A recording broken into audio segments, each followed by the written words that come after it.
சரி, உங்கள் மத்தியில் இருக்கிறதுல ரொம்ப சந்தோஷம். இந்த காலை வேளையிலும் கூட அப்பாவை ஆராதிக்கவும் அப்பாவுடைய சமூகத்தில் அமரவும் அப்பாவை தொழுது கொள்ளவும் வந்திருக்கிறீங்க. அப்பா உங்களை மெய்யாகவே ஆசீர்வதிப்பாராக. கர்த்தர் வரும் நாட்களில் உங்கள் விண்ணப்பங்களை எல்லாம் அனுக்கிரகம் பண்ணுவாராக. உங்கள் வேண்டுதல்கள் எல்லாம் நிறைவேற்றப்படுவதாக. எத்தனை பேர் ஆமேன்னு சொல்ல முடியும்?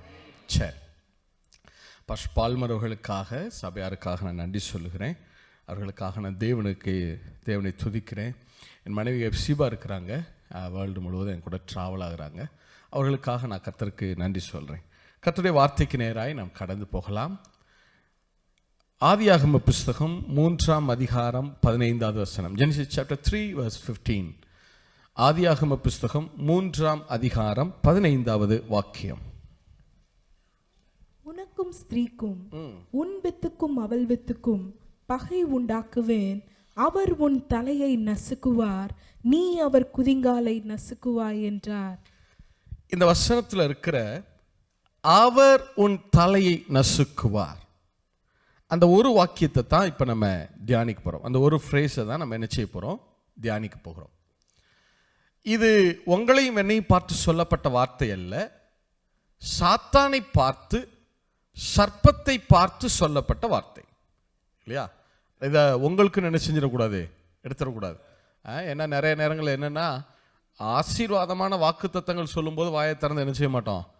ஆமேன்னு சொல்லாமல் அமைதியில் இருப்போம். ஆனால் ஒரு நெகட்டிவான வேர்டு வந்துச்சுன்னு வச்சுக்கிறோங்க, ஆமாம் பிரதர், எனக்கு தான் பிரதர் அப்படின்னு எடுத்துக்குவோம். இது மனித இயல்பு இல்லையா? இது உங்களை பார்த்து சொல்லப்பட்ட வார்த்தை இல்லை. இது யாரை பார்த்து சொல்லப்பட்டது? சாத்தானை பார்த்து, சர்ப்பத்தை பார்த்து சொல்றாரு. ஆனால் யாருக்கு செய்தி சொல்லுகிறாரு? சாத்தானுக்கு செய்தி சொல்லுகிறார். சரி, 3 காரியங்களை நம்ம இப்ப தியானிக்க போறோம். ஆண்டவராகிய இயேசு சிலுவையில் சாத்தானுடைய தலையை எவ்விதம் நசுக்கினார், 1 அதை தியானிக்க போறோம். 2வது, சாத்தானுடைய தலையை நசுக்கிவிட்ட பிறகும் அவனால் இந்த பூமியில எப்படி வேலை செய்ய முடிகிறது, அதை தியானிக்க போறோம். அப்படி அடுத்து 3வது காரியம், அப்படி அவன் வேலை செய்கிற போது அதிலிருந்து நாம் எப்படி நம்மை தப்புவித்துக் கொள்வது. இந்த 3 காரியங்களை தியானிக்க போறோம். ஜெனிசிஸ் டு ரெவலேஷன் வரைக்கும் ஒரு டிராவல் வர போறோம். சரியா? அதனால நீங்க கொஞ்சம் ஷார்ப்பா கவனிக்கணும்.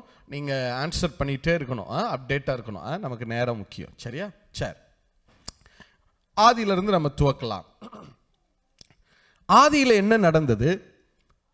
வார்த்தையான தேவன் வார்த்தையினாலே முழு உலகத்தையும் படைத்தார். வார்த்தையினாலே பூமியை சிருஷ்டித்தார். வார்த்தையினாலேயே மனுஷனையும் படைத்தார். பிரதர், மனுஷனை மண்ணினால தானே பிரதர் படைச்சார்? மண்ணினால தான் படைச்சார். ஆனால் வார்த்தையை சொல்லி தான் மனுஷனையும் படைத்தார் இல்லையா? நமது சாயலாகவும் நமது ரூபத்தின்படியையும் மனுஷனை உண்டாக்குவோமாக இல்லையா?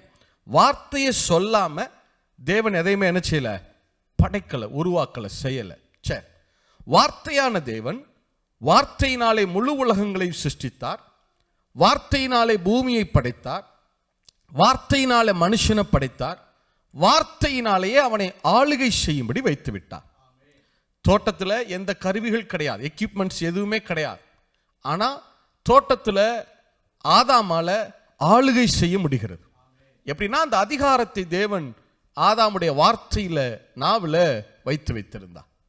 இப்ப ஆண்டவர் ஆதாமிடத்திலே ஒரே ஒரு காரியத்தை சொன்னார். என்ன சொன்னார்?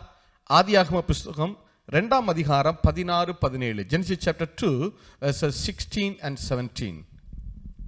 தேவனாகிய கர்த்தர் மனுஷனை நோக்கி, நீ தோட்டத்தில் உள்ள சகல விருட்சத்தின் கனியையும் புசிக்கவே புசிக்கலாம், ஆனாலும் நன்மை தீமை அறியத்தக்க விருட்சத்தின் கனியை புசிக்க வேண்டாம், அதை நீ புசிக்கும் நாளில் சாகவே சாவாய் என்று கட்டளையிட்டார்.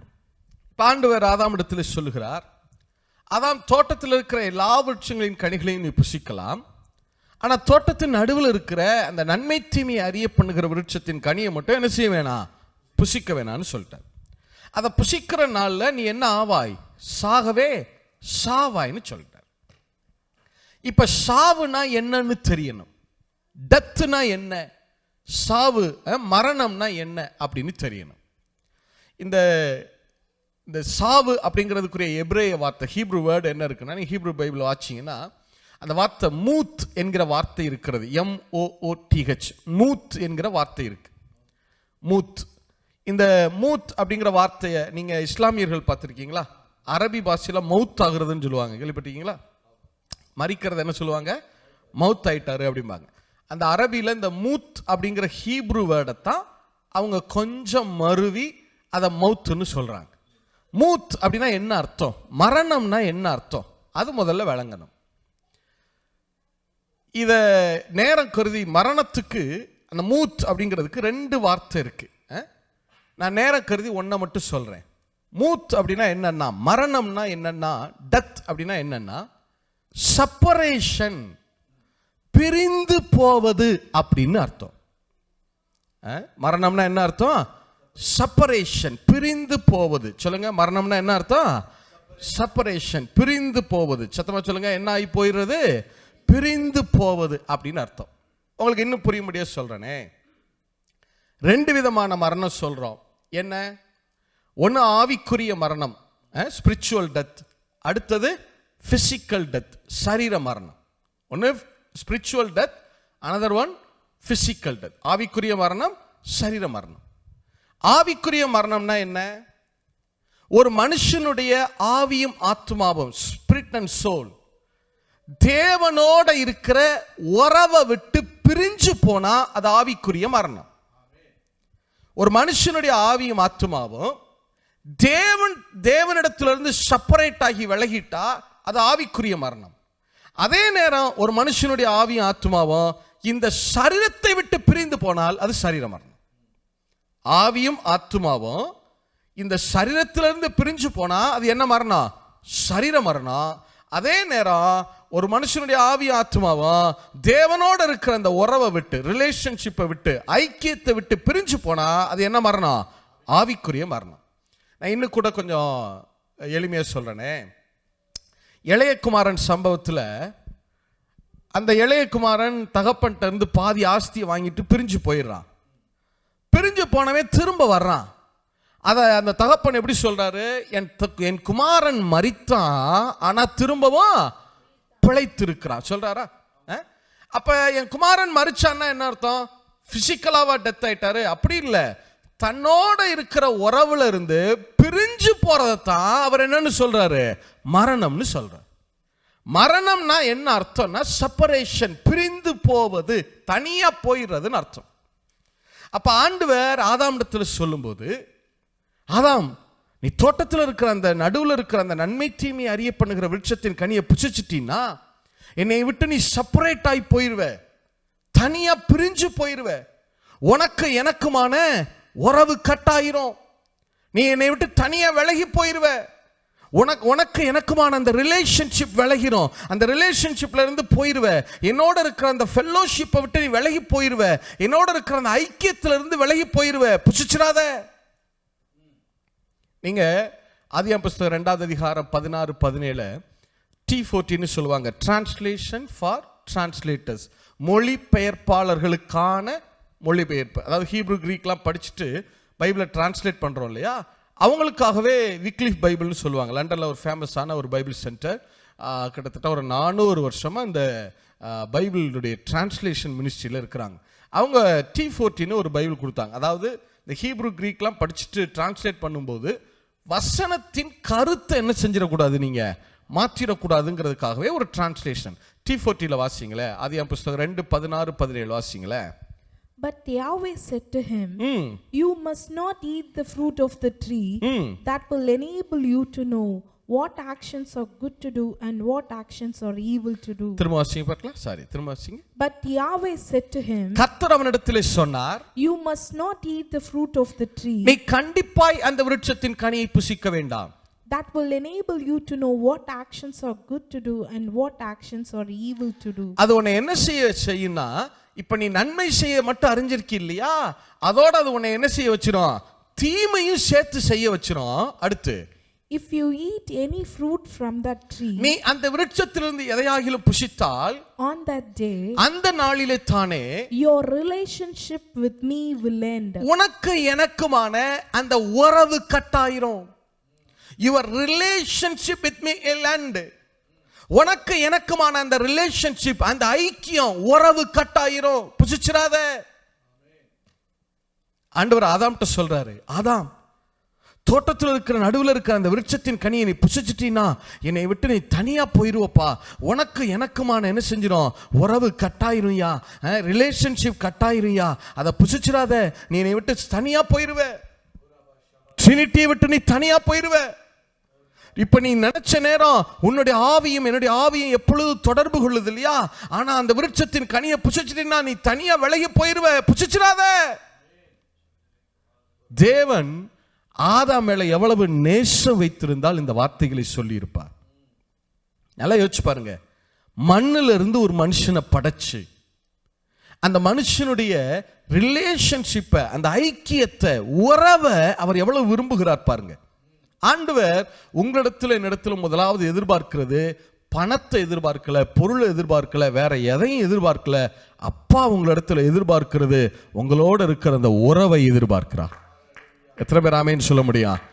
ஆண்டவர் ஆதாம்கிட்ட சொல்றார், ஆதாம் புசிச்சிடாத, நீ என்னை விட்டு தனியா போயிருவ, ட்ரினிட்டில இருந்து விலகி போயிருவ, செப்பரேட் ஆயிருவ. ஆதாம் மேல எவ்வளவு நேசம் வச்சிருந்தா இந்த வார்த்தைகளை சொல்லி இருப்பார். நம்ம என்ன நினைக்கிறோம்னா, இந்த வார்த்தையை படிக்கும்போது அதை புசிக்கும் நாள் நீ சாகவே சாவாய் அப்படின்னு சொல்லிட்டார்னா அதை நம்ம என்ன எடுத்துக்கிறோம்னா, என்னங்க ஆண்டவர் பயங்கர டெரரான ஆளா இருப்பார் போல இருக்கு. ஒரு பழத்தை போய் சாப்பிட்றதுக்காங்க சாகவே சாவாயின்னு இருக்காரு. செத்து போயிடுவ பார்த்துக்க. அதை ஏதோ ரொம்ப எரிச்சல்ல, ஆதாம் மேல வச்ச கோபத்துல, எரிச்சல்ல சொன்ன மாதிரி நம்ம பார்க்கிறோம். அந்த ஸ்லாங் நமக்கு அப்படி தெரியுது. ஆனா ஆண்டவர் ஆதாம் மேல வச்ச கோபத்துல சொல்லல, ஆதாம் மேல வச்ச நேசத்துல சொன்னார். உண்மைதானா? நீ சொல்லுங்க, ஆதாம் மேல வச்ச நேசத்துல சொன்னாரா, கோபத்துல சொன்னாரா?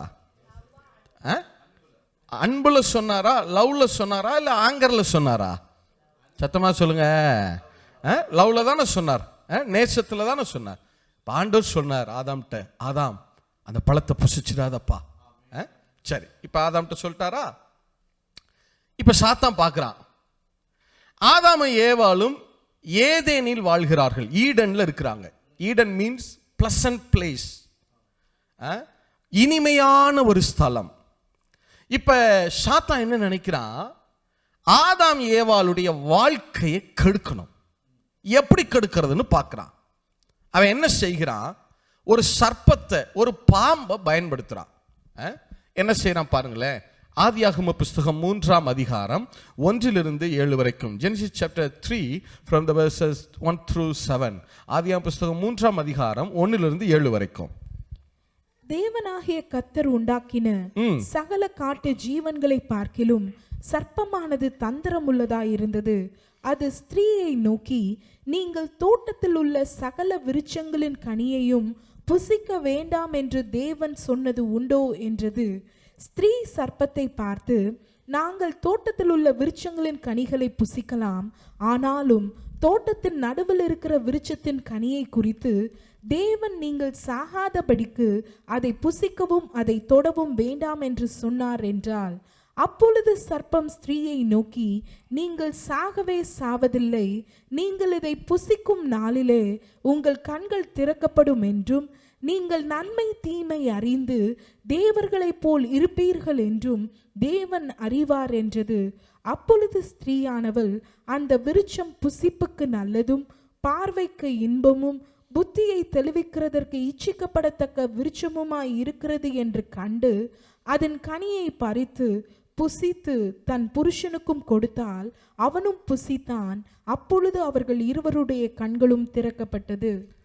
இப்ப சாத்தான் பார்க்கிறான், ஆதாம் ஏவாளுடைய வாழ்க்கையை கெடுக்கணும். எப்படி கெடுக்கிறது யோசிக்கிறான். ஒரு சர்ப்பத்தை, ஒரு பாம்பை, ஒரு சர்பன்ட்டை, ஒரு ஸ்னேக்கை அவன் பயன்படுத்துறான்.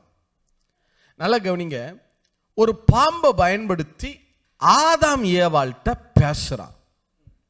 எப்படி பேசுறான்? முதல்ல கேட்கிறான், இந்த தோட்டத்தில் இருக்கிற எல்லா விருட்சங்களின் கனிகளையும் உங்களை புசிக்க வேண்டாம் என்று சொன்னது உண்டோ? ஒரு கேள்வி, ஒரு கொஸ்டின் இல்லையா? ஒரு கேள்வி கேட்கிறான். சாத்தான் மனுக்குலத்திடம் பேசுனது, முதல்ல பேசுனது ஒரு ஸ்டேட்மெண்ட் இல்ல, ஒரு கொஸ்டின், ஒரு கேள்வி. அவன் வந்து என்னதான் கேட்டான்? ஒரு கேள்வி தான் கேட்டான். நீங்க இன்னைக்கும் பார்த்துருக்கீங்களா? மார்க்கெட்டிங் வேர்ல்டு பாருங்களேன், அட்வர்டைஸ்மெண்ட்லாம் பார்த்துருக்கீங்களா? ஃபர்ஸ்ட் உங்களை பார்த்து என்னதான் கேட்பான் தெரியுமா? ஒரு கேள்வி தான் கேட்பான். பார்த்துருக்கீங்களா? உங்களுக்கு பல்வலி இருக்கிறதா? அப்படியானால் இந்த டூத் பேஸ்ட்டை யூஸ் பண்ணுங்க சொல்றானா? அவன் சொல்ற வரைக்கும் நமக்கு பல்வலி இருந்திருக்காது. கேட்ட உடனே தான், ஆமா பிரதர், லேசா அப்பப்போ ஒரு மாதிரி தெரியுது பிரதர், அதுதான் பல்லு வலின்னு நினைக்கிறேன், வாங்கிடுவோம் பிரதர். தோணுதா? உங்களுக்கு அசிடிட்டி இருக்கிறதா? அப்படின்னா இதை குடிங்க சொல்றானா? ஃபர்ஸ்ட் என்னதான் கேட்பான் அவங்கள பார்த்து? ஒரு கேள்வி. ஒரு கேள்வியை கேட்டு அதுக்கு அவன் என்ன நினைக்கிறானோ அதை பதிலா அவங்களுக்குள்ள வச்சிருது இல்ல? சரி, இப்ப கேள்வி கேட்ட உடனே ஏவாள் பதில் சொல்றாங்க, இல்ல அப்படிலாம் சொல்லல, அந்த தோட்டத்து நடுவில் இருக்கிற அந்த விருட்சத்தின் கனியை புசிச்சிட்டோம்னா நாங்கள் என்ன செஞ்சிருவோம்? நாங்கள் செத்துருவோம்னு சொல்லியிருக்காரு, மறிச்சிருவோம்னு சொல்லியிருக்காரு. அதுக்கு அவன் சொல்றான், இல்லை இல்லை, நீங்கள் சாக மாட்டீங்க, அந்த பழத்தை புசிச்சிங்கன்னா உங்க கண்கள் திறக்கப்பட்டு நீங்க யாரை மாறி மாறிடுவீங்க? தேவர்களை. தமிழ்ல தேவர்கள்னு இருக்கு இல்லையா? இங்கிலீஷ்ல கரெக்டா இருக்கும், இல்லை பொது மொழிபெயர்ப்பு வாசிங்களா? 5வது வசனம், ஜெனசிஸ் சாப்டர் 3:5. ஏனெனில் நீங்கள் அதிலிருந்து உண்ணும் நாளில் உங்கள் கண்கள் திறக்கப்படும், நீங்கள் கடவுளை போல் நன்மை தீமையை அறிவீர்கள் என்பது கடவுளுக்கு தெரியும் என்றது. As like God, நீங்க தேவன மாதிரி மாறிடுவீங்க, அது அவருக்கு நல்லா தெரியும், அதனாலதான் உங்களை புசிக்க வேணாம்னு சொல்லிட்டாரு. சாத்தானுடைய இந்த ஸ்லாங்க பாருங்களேன், அவன் என்ன சொல்றாங்கிறத கொஞ்சம் கவனிச்சு பாருங்களேன். நீங்க அந்த பழத்தை புசிச்சிட்டீங்கன்னா உங்க கண்கள் திறக்கப்பட்டு நீங்க அவரை மாதிரி மாறிடுவீங்க, தேவனுடைய லெவலுக்கு போயிருவீங்க, அது அவருக்கு நல்லா தெரியும். ஆனா அப்படி போகக்கூடாதுன்னு சொல்லிதான் அவர் உங்களை என்ன செய்ய வேணாம்னு சொல்லிட்டாரு? புசிக்க வேணாம், சாப்பிட வேணாம்னு சொல்லிட்டாரு. நீங்க அவர் லெவலுக்கு போறது அவருக்கு பிடிக்கல, நீங்க அவரை மாதிரி ஆகணும்னு அவர் விரும்பல. அவன் என்ன கன்வே பண்றான் பாருங்க, எப்படி ஒரு போர்ட்ரேட், ஒரு பிக்சர் உருவாக்குறான் பாருங்க. தேவனை பற்றிய ஒரு ராங் பிக்சர் அவங்களுக்கு கொடுக்குறான் பாருங்க.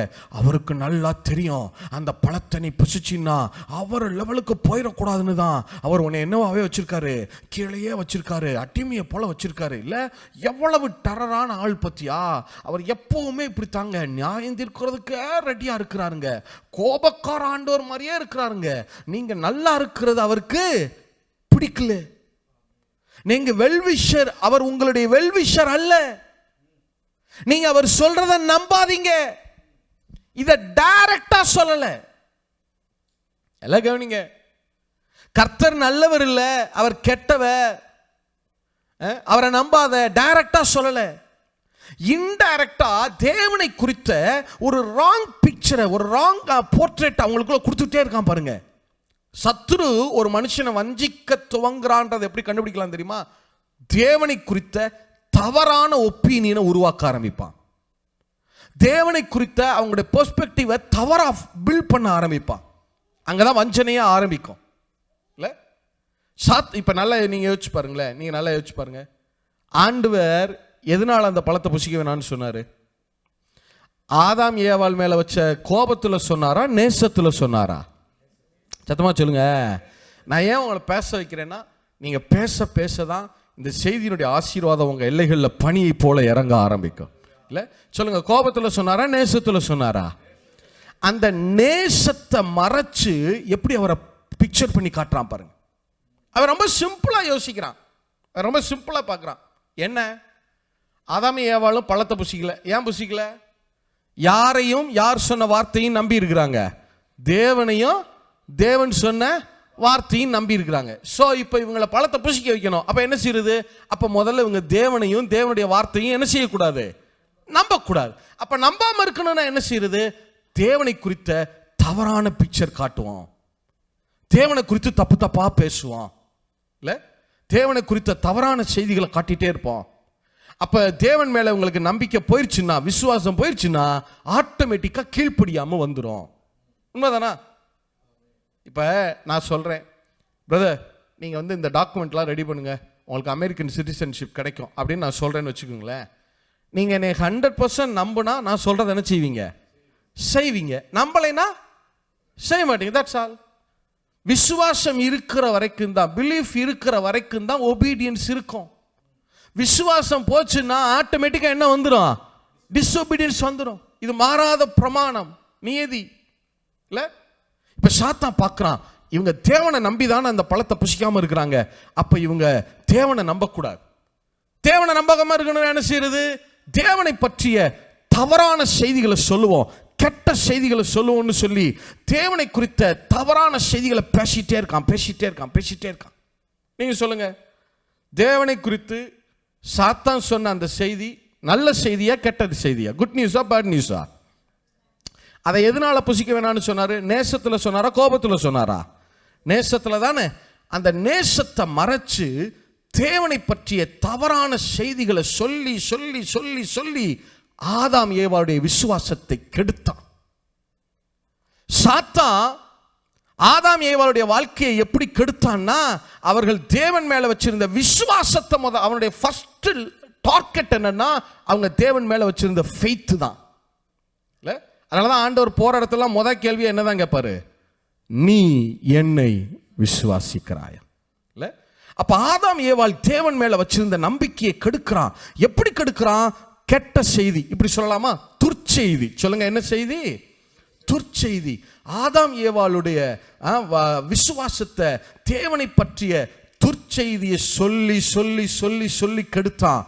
அதனாலதான் இயேசு பிதாவை பற்றிய நற்செய்தியோடு பூமிக்கு இறங்கி வந்தார். என் பிதா நல்லவர், அவர் நல்லவர், அவர் நல்லவராகவே இருக்கிறார். என் பிதாவை போல நல்லவர் ஒருவரும் இல்ல. எத்தனை பேர் ஆமேன் சொல்ல முடியும்? எத்தனை பேர் ஆமேன் சொல்ல முடியும்? மனுக்குலத்தை பார்த்து இயேசு சொல்லாமல் சொல்லிவிட்டார், மனுக்குலமே, நீங்க எங்களை நம்பாம போய் தான் அந்த பழத்தை புசிச்சீங்க. உங்க நன்மைக்காகத்தானே சொன்னாத புசிக்காதீங்கன்னு. எங்களை நம்பாம போய் தான் அந்த பழத்தை புசிச்சீங்க. இப்போதும் உங்களுக்கு சொல்லுகிறோம், பிதாவும் நானும் உங்களை அவ்வளவாய் நேசிக்கிறோம். உங்களுக்கு சந்தேகம் இருந்துச்சுன்னு சொன்னா, என்னுடைய மாம்சத்தையும் ரத்தத்தையும் வாங்கி புசித்து பாருங்கள், உங்களுக்கு தெரியும் உங்களை எவ்வளவாய் நாங்கள் நேசிக்கிறோம் என்று சொல்லி. எத்தனை பேர் ஆமென் சொல்ல முடியும்? சாத்தான் தேவனை பற்றிய துர்ச்செய்தியினால நம்முடைய விசுவாசத்தை கெடுத்தான். ஆனா இயேசு பிதாவை பற்றிய நற்செய்தியினாலே மறுபடியும் நம்முடைய விசுவாசத்தை உயிர்ப்பித்தார். எத்தனை பேர் ஆமென் சொல்ல முடியும்? நல்லா கவனிங்க, நல்லா கவனிங்க. சாத்தான் பார்க்கிறான், ஆதாம் ஏவாளுடைய வாழ்க்கையை கெடுக்கணும். எப்படி கெடுக்கிறது? அவன் உற்று கவனிக்கிறான், நிதானிச்சு பார்க்கிறான். இங்கே எல்லாம் எப்படி நடந்திருக்கிறது? வார்த்தையான தேவன் வார்த்தையினாலே உலகத்தெல்லாம் படைச்சிருக்கார், வார்த்தையினால பூமியை படைச்சிருக்கார், வார்த்தையினாலேயே மனுஷனையும் படைச்சிருக்கார். சோ மனுஷனுடைய வாழ்க்கையை கெடுக்கணும்னாலும் எதை வச்சுதான் கெடுக்க முடியும்? வார்த்தையினால தான் கெடுக்க முடியும். அதுக்கு ஒரு சர்ப்பத்தை பயன்படுத்தி தேவனை பற்றிய தவறான வார்த்தைகளை பேசி பேசி பேசி பேசி கெடுக்கிறான். நல்லா கவனிங்க. ஒரு பாம்புனால, ஒரு சர்பன்ட்னால ஒரு மனுஷனுக்கு மரணம் வரணும்னா, அந்த பாம்பு போய் அந்த மனுஷனை என்ன செய்யணும்? கடிக்கணும், கொத்தணும், தீண்டணும், பைட் பண்ணணும் இல்ல. ஆனா இங்க பாம்பை வச்சு கடிக்க வைக்கல, பாம்பை வச்சு பேச வைக்கிறான் இல்ல. நல்லா யோசிச்சு பாருங்க. ஒரு பாம்புனால ஒரு மனுஷனுக்கு டெத் வரணும், அப்ப என்ன செய்யணும்? அந்த பாம்பு போய் அவனை கடிக்கணும். ஆனா இங்க கடிக்க வைக்கல, பாம்பை வச்சு என்ன செய்ய வைக்கிறான்? பேச வைக்கிறான். நல்ல கவனிங்க. ஆதாம் ஏவாள் மேல சாத்தான் பாம்பை வச்சு கடிச்சு விஷத்தை அனுப்பல, விஷத்தை வார்த்தை வடிவத்தில் அனுப்புறான். முக்கியம் இந்த ஸ்டேட்மெண்ட். விஷத்தை வார்த்தை வடிவத்தில். அவன் பேசின அத்தனை வார்த்தைகளும் விஷம் நிறைந்த வார்த்தைகள். விஷத்தை கடிச்சு மெட்டீரியலா உள்ள அனுப்பல, விஷத்தை வார்த்தை வடிவத்தில். சொல்லுங்க, என்ன வடிவத்தில்? சத்தமா சொல்லுங்க, என்ன வடிவத்தில்? நம்ம ஊர்ல ஒரு பேச்சு வழக்கில் சொல்லுவாங்க தெரியுமா? ஆள் பார்க்கறதுக்கு தான் நல்லா தெரிவாரு, ஆனா பேசுற வார்த்தை ஒண்ணு ஒன்னும் விஷம் சொல்லுவாங்களா? இப்ப சாத்தான் ஆதாம் ஏவாள் மேல பாம்பை வச்சு கடிச்சு விஷத்தை அனுப்பல, பாம்பை வச்சு விஷம் நிறைந்த வார்த்தைகளை பேச வைக்கிறான். பாய்சனபிள் வேர்ட்ஸ். அந்த விஷம் நிறைந்த வார்த்தைகளை ஆதாமும் ஏவாளும் அதையே கேட்கிறாங்க. நெகட்டிவ் வேர்ட்ஸ், விஷம் நிறைந்த வார்த்தைகள் ரொம்ப முக்கியம். அதே மனுஷனை கேட்க வைக்கிறான், அதையே நம்ப வைக்கிறான், அதையே பேச வைக்கிறான், அதன்படியே செயல்பட வைத்தான். விளைவு ஆதாமும் ஏவாளும் மரித்து போனார்கள். தேவனை விட்டு பிரிந்து போனார்கள். முக்கியமான ஸ்டேட்மெண்ட். ஒரே ஒரு ரிப்பிட்டேஷன் கொடுக்குறேன். என் மனைவி சொல்லி அனுப்புனாங்க, ஓவரா ரிப்பிட்டேஷன்லாம் கொடுக்காதேன்னு. ஆதாமை ஏவாளை விஷம் நிறைந்த வார்த்தைகளை கேட்க வைக்கிறான், அதையே நம்ப வைக்கிறான், அதையே பேச வைக்கிறான், அதன்படியே செயல்பட வைத்தான். விளைவு ஆதாமை ஏவாளும் மரித்து போனார்கள். நல்லா கவனிங்க. தேவனுடைய நேசத்தை மறைத்து விஷத்தை கக்குறான். ரொம்ப முக்கியமான ஸ்டேட்மெண்ட். நான் புதிய ஏற்பாடு வரும்போது அப்பதான் உங்களுக்கு விளங்கும். நேசத்தை மறைச்சு, சொல்லுங்க எதை மறைச்சு? உண்மைதானா? ஆண்டவர் எதனால அந்த பழத்தை புசிக்க வேணாம்னு சொன்னாரு? கோபத்தில் சொன்னாரா, நேசத்துல சொன்னாரா? நேசத்துல, லவ்ல தான் சொன்னாரு. அந்த நேசத்தை மறைச்சு விஷத்தை கக்குறான் இல்லையா? ஆதாமும் ஏவாளும் சாத்தான் சொன்ன அதே வார்த்தை, அந்த விஷம் நிறைந்த வார்த்தைகளை ஏற்றுக்கொண்டார்கள், நம்பினார்கள், பேசினார்கள், செயல்பட்டார்கள், மரித்து போனார்கள். அப்பதான் தேவன் அங்க வந்து நிற்கிறார். என் பிள்ளைங்க மேல நீ விஷத்தை கக்கிட்டு இல்ல, இந்த சர்ப்பத்தை வச்சுதானே என் பிள்ளைங்க மேல நீ விஷத்தை கக்குன. என் பிள்ளைங்களை நீ என்னை விட்டு பிரிச்சிட்டு இல்ல. அவர் வருவார், என் குமாரனாகிய இயேசு வருவார். அவர் வந்து உன் தலையை நசுக்குவார். உன் தலையை நசுக்கிறதுனா தலை முக்கியம் இல்ல, பாம்புடைய தலைக்குள்ளதான் என்ன இருக்கு? விஷம் இல்லையா? பாம்பு அடிக்கிறவங்களை பார்த்திருக்கீங்களா? எது மேலதான் அடிப்பாங்க? தலையில. பாம்பை பிடிக்கிறவங்களை பாருங்க, கரெக்டா எதைத்தான் பிடிப்பாங்க? அந்த தலையை தான் பிடிப்பாங்க. அப்பதான் அது யாரையும் என்ன செய்ய முடியாது? தீண்ட முடியாது, கடிக்க முடியாது இல்லையா? அப்பதான் அவர் வந்து சொல்றாரு, அவர் வருவார், என் குமாரன் வருவார். இன்னொரு மொழிபெயர்ப்புல கெஜனியஸ் சொல்லி ஒரு ஹீப்ரு ஸ்காலர் இவ்விதம் அதை டிரான்ஸ்லேட் பண்ணியிருக்கார். அவர் உன் தலைக்காக காத்து கொண்டிருக்கிறார். அந்த தருணம் வருகிற போது உன் தலையை அவர் நசுக்குவார். அப்படின்னா என்ன அர்த்தம்? உன் விஷத்தை அவர் காலி பண்ணுவார். என் பிள்ளைங்க மேல விஷத்தை கக்குனி இல்ல, உன் விஷத்தை அவர் என்ன பண்ணுவாரு? காலி பண்ணுவார். அப்பதான் அவர் சேலஞ்ச் பண்றார். சரியா? சரி. இப்ப இயேசு எப்படி சிலுவையில சாத்தானுடைய தலையை நசுக்கினார் அதை பார்க்கலாம், அதை தியானிக்கலாம். ஒரு சம்பவத்தின் மூலமா அதை நம்ம வாசிக்கலாம். வாசிங்க, பார்க்கலாம். யாத்திராகம புஸ்தகம் 4வது அதிகாரம் 20வது வசனம். தேங்க்யூ. Exodus chapter 4:20. யாத்திராகமம் 4வது அதிகாரம் 20வது வசனம். அப்பொழுது மோசே தன் மனைவியையும் தன் பிள்ளைகளையும் கழுதையின் மேல் ஏற்றிக்கொண்டு எகிப்து தேசத்துக்கு திரும்பினான். தேவனுடைய கோலையும் மோசே தன் கையிலே பிடித்து கொண்டு போனான். தேவனுடைய கோலையும் மோசே தன் கையிலே பிடித்து கொண்டு போனான். அப்படின்னா என்ன அர்த்தம்? தேவனுடைய கோல்னா என்ன? அங்க 2 காரியம் நடந்திருக்கலாம். என்ன? தேவன் தன்னுடைய கைக்கோளை எடுத்து, ஓன் ஸ்டாஃபை எடுத்து, அதுல வார்த்தைகளை, வாக்குத்தத்தங்களை எழுதி மோசேட்ட கொடுத்துருக்கணும். எப்படி கற்பலகையை எழுதி செஞ்சு அவரே எழுதி கொடுத்தாரோ, அதை போல தேவன் தான் வச்சிருந்த தன்னுடைய கைக்கோளை எடுத்து அதுல தன்னுடைய வார்த்தைகளை, வாக்குத்தத்தங்களை எழுதி யார்கிட்ட கொடுத்துருக்கணும்? மோசேட்ட கொடுத்துருக்கணும். இல்ல மோசே கையில வச்சிருந்த அந்த ஸ்டாஃபை வாங்கி, கோலை வாங்கி, அதுல தன்னுடைய வாக்குத்தத்தங்களை, வார்த்தைகளை என்ன செஞ்சிருக்கணும்? எழுதி கொடுத்துருக்கணும்.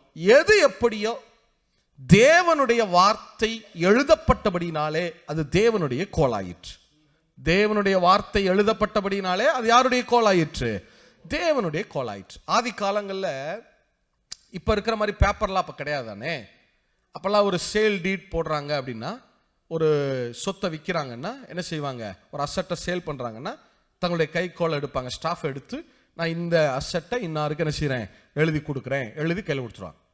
ஒரு ப்ராமிஸ், நான் உனக்கு இதை செஞ்சு தருவேன் அப்படின்னா, ஐ வில் டூ சம்திங். அதை ஏதாவது ஒன்று சொல்கிறாங்கன்னு வச்சுக்கோங்க, டக்குன்னு ஸ்டாஃப் எடுப்பாங்க, அதை கடன்னு எழுதி என்ன செய்வாங்க? கையில் கொடுத்துருவாங்க. அந்த கோலில் தான் வார்த்தைகளை எழுதுவாங்க. அந்த கோல் ஸ்டாஃப் எதை சிம்பலைஸ் பண்ணுதுன்னா, தேவனுடைய வார்த்தையை அடையாளப்படுத்துது. சொல்லுங்க, கோல் எதை அடையாளப்படுத்துகிறது? தேவனுடைய வார்த்தையை அடையாளப்படுத்துது. ஐசியா சாப்டர் 11:4, எஸ்ஐயா 11:4. நீதியின்படி ஏழைகளை நியாயம் விசாரித்து யதார்த்தத்தின்படி பூமியில் உள்ள சிறுமையானவர்களுக்கு தீர்ப்பு செய்து பூமியை தமது வாக்கின் கோலால் அடித்து. தமிழ்ல பூமியை தமது வாக்கின் கோலால்னு இருக்கு. இதே இன்னொரு மொழிபெயர்ப்புல, பொது மொழிபெயர்ப்புல வச்சீங்கன்னா, நேர்மையோடு ஏழைகளுக்கு நீதி வழங்குவார், நடுநிலையோடு நாட்டின் எளியோரது வழக்கை விசாரிப்பார், வார்த்தை என்னும் கோலினால். வார்த்தை என்னும் கோலினால். அப்ப அந்த கோல் எதை அடையாளப்படுத்துதுன்னா தேவனுடைய வார்த்தையை. சொல்லுங்க, கோல் எதை அடையாளப்படுத்துகிறது? தேவனுடைய வார்த்தையை. மறந்துடக்கூடாது, சத்தமா சொல்லுங்க. கோல் எதை அடையாளப்படுத்துது? தேவனுடைய வார்த்தையை. பைபிள்ல எங்கெல்லாம் கோல்னு வருதோ நீங்க என்ன எடுத்துக்கிறோம்? தேவனுடைய வார்த்தைன்னு. நம்ம சங்கீதம் 23 வாசிக்கிறோம் இல்லையா? உமது கோலும் உமது தடியும் என்னை தேற்றும். அப்படின்னா என்ன அர்த்தம்? உமது கோல் தேற்றும்னா எது தேற்றும்னு அர்த்தம்? வார்த்தை தேற்றும்னு அர்த்தம். எத்தனை பேர் ஆமேன்னு சொல்ல முடியும்? சரி, எனக்கு சத்தமா ஒரே விட சொல்லிருங்க. அந்த கோல் எதை அடையாளப்படுத்துகிறது? தேவனுடைய வார்த்தை. சரி, இப்ப மோசே தேவனுடைய வார்த்தை எழுதப்பட்ட அந்த கோலை எடுத்துக்கொண்டு எகிப்து தேசத்துக்கு போகிறார். அங்க ஒரு சம்பவம் நடக்குது. யாத்திராகம புஸ்தகம் 7ஆம் அதிகாரம் 8-12. Exodus chapter 7 from the verses 8 to 12. யாத்திராகம புஸ்தகம் 7ஆம் அதிகாரம் 8-12. கர்த்தர் மோசேயும் ஆரோனையும் நோக்கி, உங்கள் பட்சத்திற்கு ஒரு அற்புதம் காட்டுங்கள் என்று பார்வோன் உங்களோட சொன்னால், அப்பொழுது நீ ஆரோனை நோக்கி உன் கோலை எடுத்து அதை பார்வோனுக்கு முன்பாக போடு என்பாயாக, அது சர்ப்பமாகும் என்றார். மோசேயும் ஆரோனும் பார்வோனிடத்தில் போய் கர்த்தர் தங்களுக்கு கட்டளையிட்டபடி செய்தார்கள். ஆரோன் பார்வோனுக்கு முன்பாகவும் அவன் ஊழியக்காரருக்கு முன்பாகவும் தன் கோலை போட்டான், அது சர்ப்பமாயிற்று. அப்பொழுது பார்வோன் சாஸ்திரிகளையும் சூனியக்காரரையும் அழைப்பித்தான். எகிப்தின் மந்திரவாதிகளும் தங்கள் மந்திர வித்தையினால் அப்படி செய்தார்கள். அவர்கள் ஒவ்வொருவனாக தன் தன் கோலை போட்டபோது அவைகள் சர்ப்பங்கள் ஆயின. ஆரோனுடைய கோலோ அவர்களுடைய கோல்களை விழுங்கிற்று. சரி, இப்ப என்னை கவனிங்க, என்னை பாருங்க. இந்த பகுதியை கொஞ்சம் வியாக்கியானப்படுத்தி இன்டர்பிரட் பண்ணி பார்க்கலாம். என்னை கவனிங்க. மோசே தேவனுடைய கோலை எடுத்துக்கொண்டு எகிப்துக்கு போறார். ஒரே ஒரு சொல்லிருங்க, அந்த கோல் எதை அடையாளப்படுத்துகிறது? தேவனுடைய வார்த்தை. Well done, well done, very good, super. இப்ப மோசே ஆண்டவர் சொல்றார், மோசே நீ ஆரோன்ட்ட சொல்லு, உன் கோலை எடுத்து பார்வோனுக்கு முன்னாடி போடுன்னு சொல்லு அப்படின்னு சொல்றார். அப்படின்னா என்ன அர்த்தம்னா, ஆரோன் தன்னுடைய கோலை எடுத்து போட சொல்லல. மோசே கையில வச்சிருக்கிற அந்த கோலை யார் கையில கொடுத்துடணும்? ஆரோன் கையில கொடுத்துடணும். ஆரோன் அதை எடுத்து பார்வோனுக்கு முன்னாடி போடணும். ஏன்னா ஆரோன் தான் ஜனத்தின் பிரதிநிதி, ரெப்ரசன்டேட்டிவ் ஆஃப் த பீப்புள். யாரு தான்? ஆரோன் தான் இல்லையா? ஹை பிரீஸ்ட் ஆக போறது, பிரதான ஆசாரியர் ஆக போறது யாரு தான்? ஆரோன் தானே. ஸோ ஜனங்கள் சார்பில் ஒரு காரியம் நடக்கணும்னா ஆரோன் தான் செய்ய முடியும். இப்போ மோசே இந்த தேவனுடைய கோலை எடுத்து ஆரோன்ட்ட கொடுத்துட்டார். ஆரோன் அதை எடுத்து பார்வோனுக்கு முன்னாடி போடுறார். உடனே அது ஒரு பெரிய சர்ப்பமாக மாறுகிறது. மந்திரவாதிகளும் தங்களுடைய கோல்களை போடுறாங்க. அவைகளும் என்னவாக மாறுகிறது? சர்ப்பங்களாக மாறுது. இப்ப ஆரோனுடைய கோல் ஒரு பெரிய சர்ப்பமா மாறுச்சு இல்லையா? அந்த பெரிய சர்ப்பம் மற்ற எல்லா சர்ப்பங்களையும் உயிரோட என்ன பண்ணிருச்சு? விழுங்கிட்டு திரும்ப அந்த கோல் என்னவா, அந்த சர்ப்பம் என்னவாக மாறி விடுகிறது? கோலாக மாறி விடுகிறது. சரியா? இப்ப நான் கேள்வி கேட்பேன், நீங்க எனக்கு வேகமா பதில் சொல்லணும். ஆரோன் எதை போடுறாரு? சத்தமா சொல்லுங்க. கோலை போடுறாரு. Very good, super. அது என்னவாக மாறுகிறது? ஒரு பெரிய சர்ப்பமா மாறுது. மந்திரவாதிகளும் எதை போடுறாங்க? கோல்களை போடுறாங்க. அவைகளும் என்னவாக மாறுகிறது? வேல்டன், சர்ப்பங்களா மாறுது. இப்ப ஆரோனுடைய கோல் சர்ப்பமா மாறுச்சு இல்லையா? அந்த சர்ப்பம் மற்ற எல்லா சர்ப்பங்களையும் என்ன பண்ணுச்சான்? விழுங்கிட்டு. Very good. விழுங்கிட்டு திரும்ப அது என்னவாக மாறி விடுகிறது? கோலாக. Super super. இப்ப நல்ல கவனிங்களே. ஆரோன் அந்த கோலை எடுத்து, தேவனுடைய கோலை எடுத்து பார்வோனுக்கு முன்னாடி போடுறார். அது ஒரு பெரிய சர்ப்பமாக மாறுகிறது. மாறிட்டு மற்ற எல்லா சர்ப்பங்களையும் அதனுடைய எல்லா உடம்போட, அதனுடைய எல்லா தலைகளோட, அந்த தலைகளுக்குள்ள இருக்கிற எல்லா விஷத்தோட சேர்த்து விழுங்குது. இந்த ஒரு சர்ப்பம் மற்ற எல்லா சர்ப்பங்களையும் அதனுடைய எல்லா பாடியோட, அதனுடைய எல்லா ஹெட் தலைகளோட, அந்த தலைக்குள்ள இருக்கிற எல்லா விஷத்தோட சேர்த்து விழுங்குது.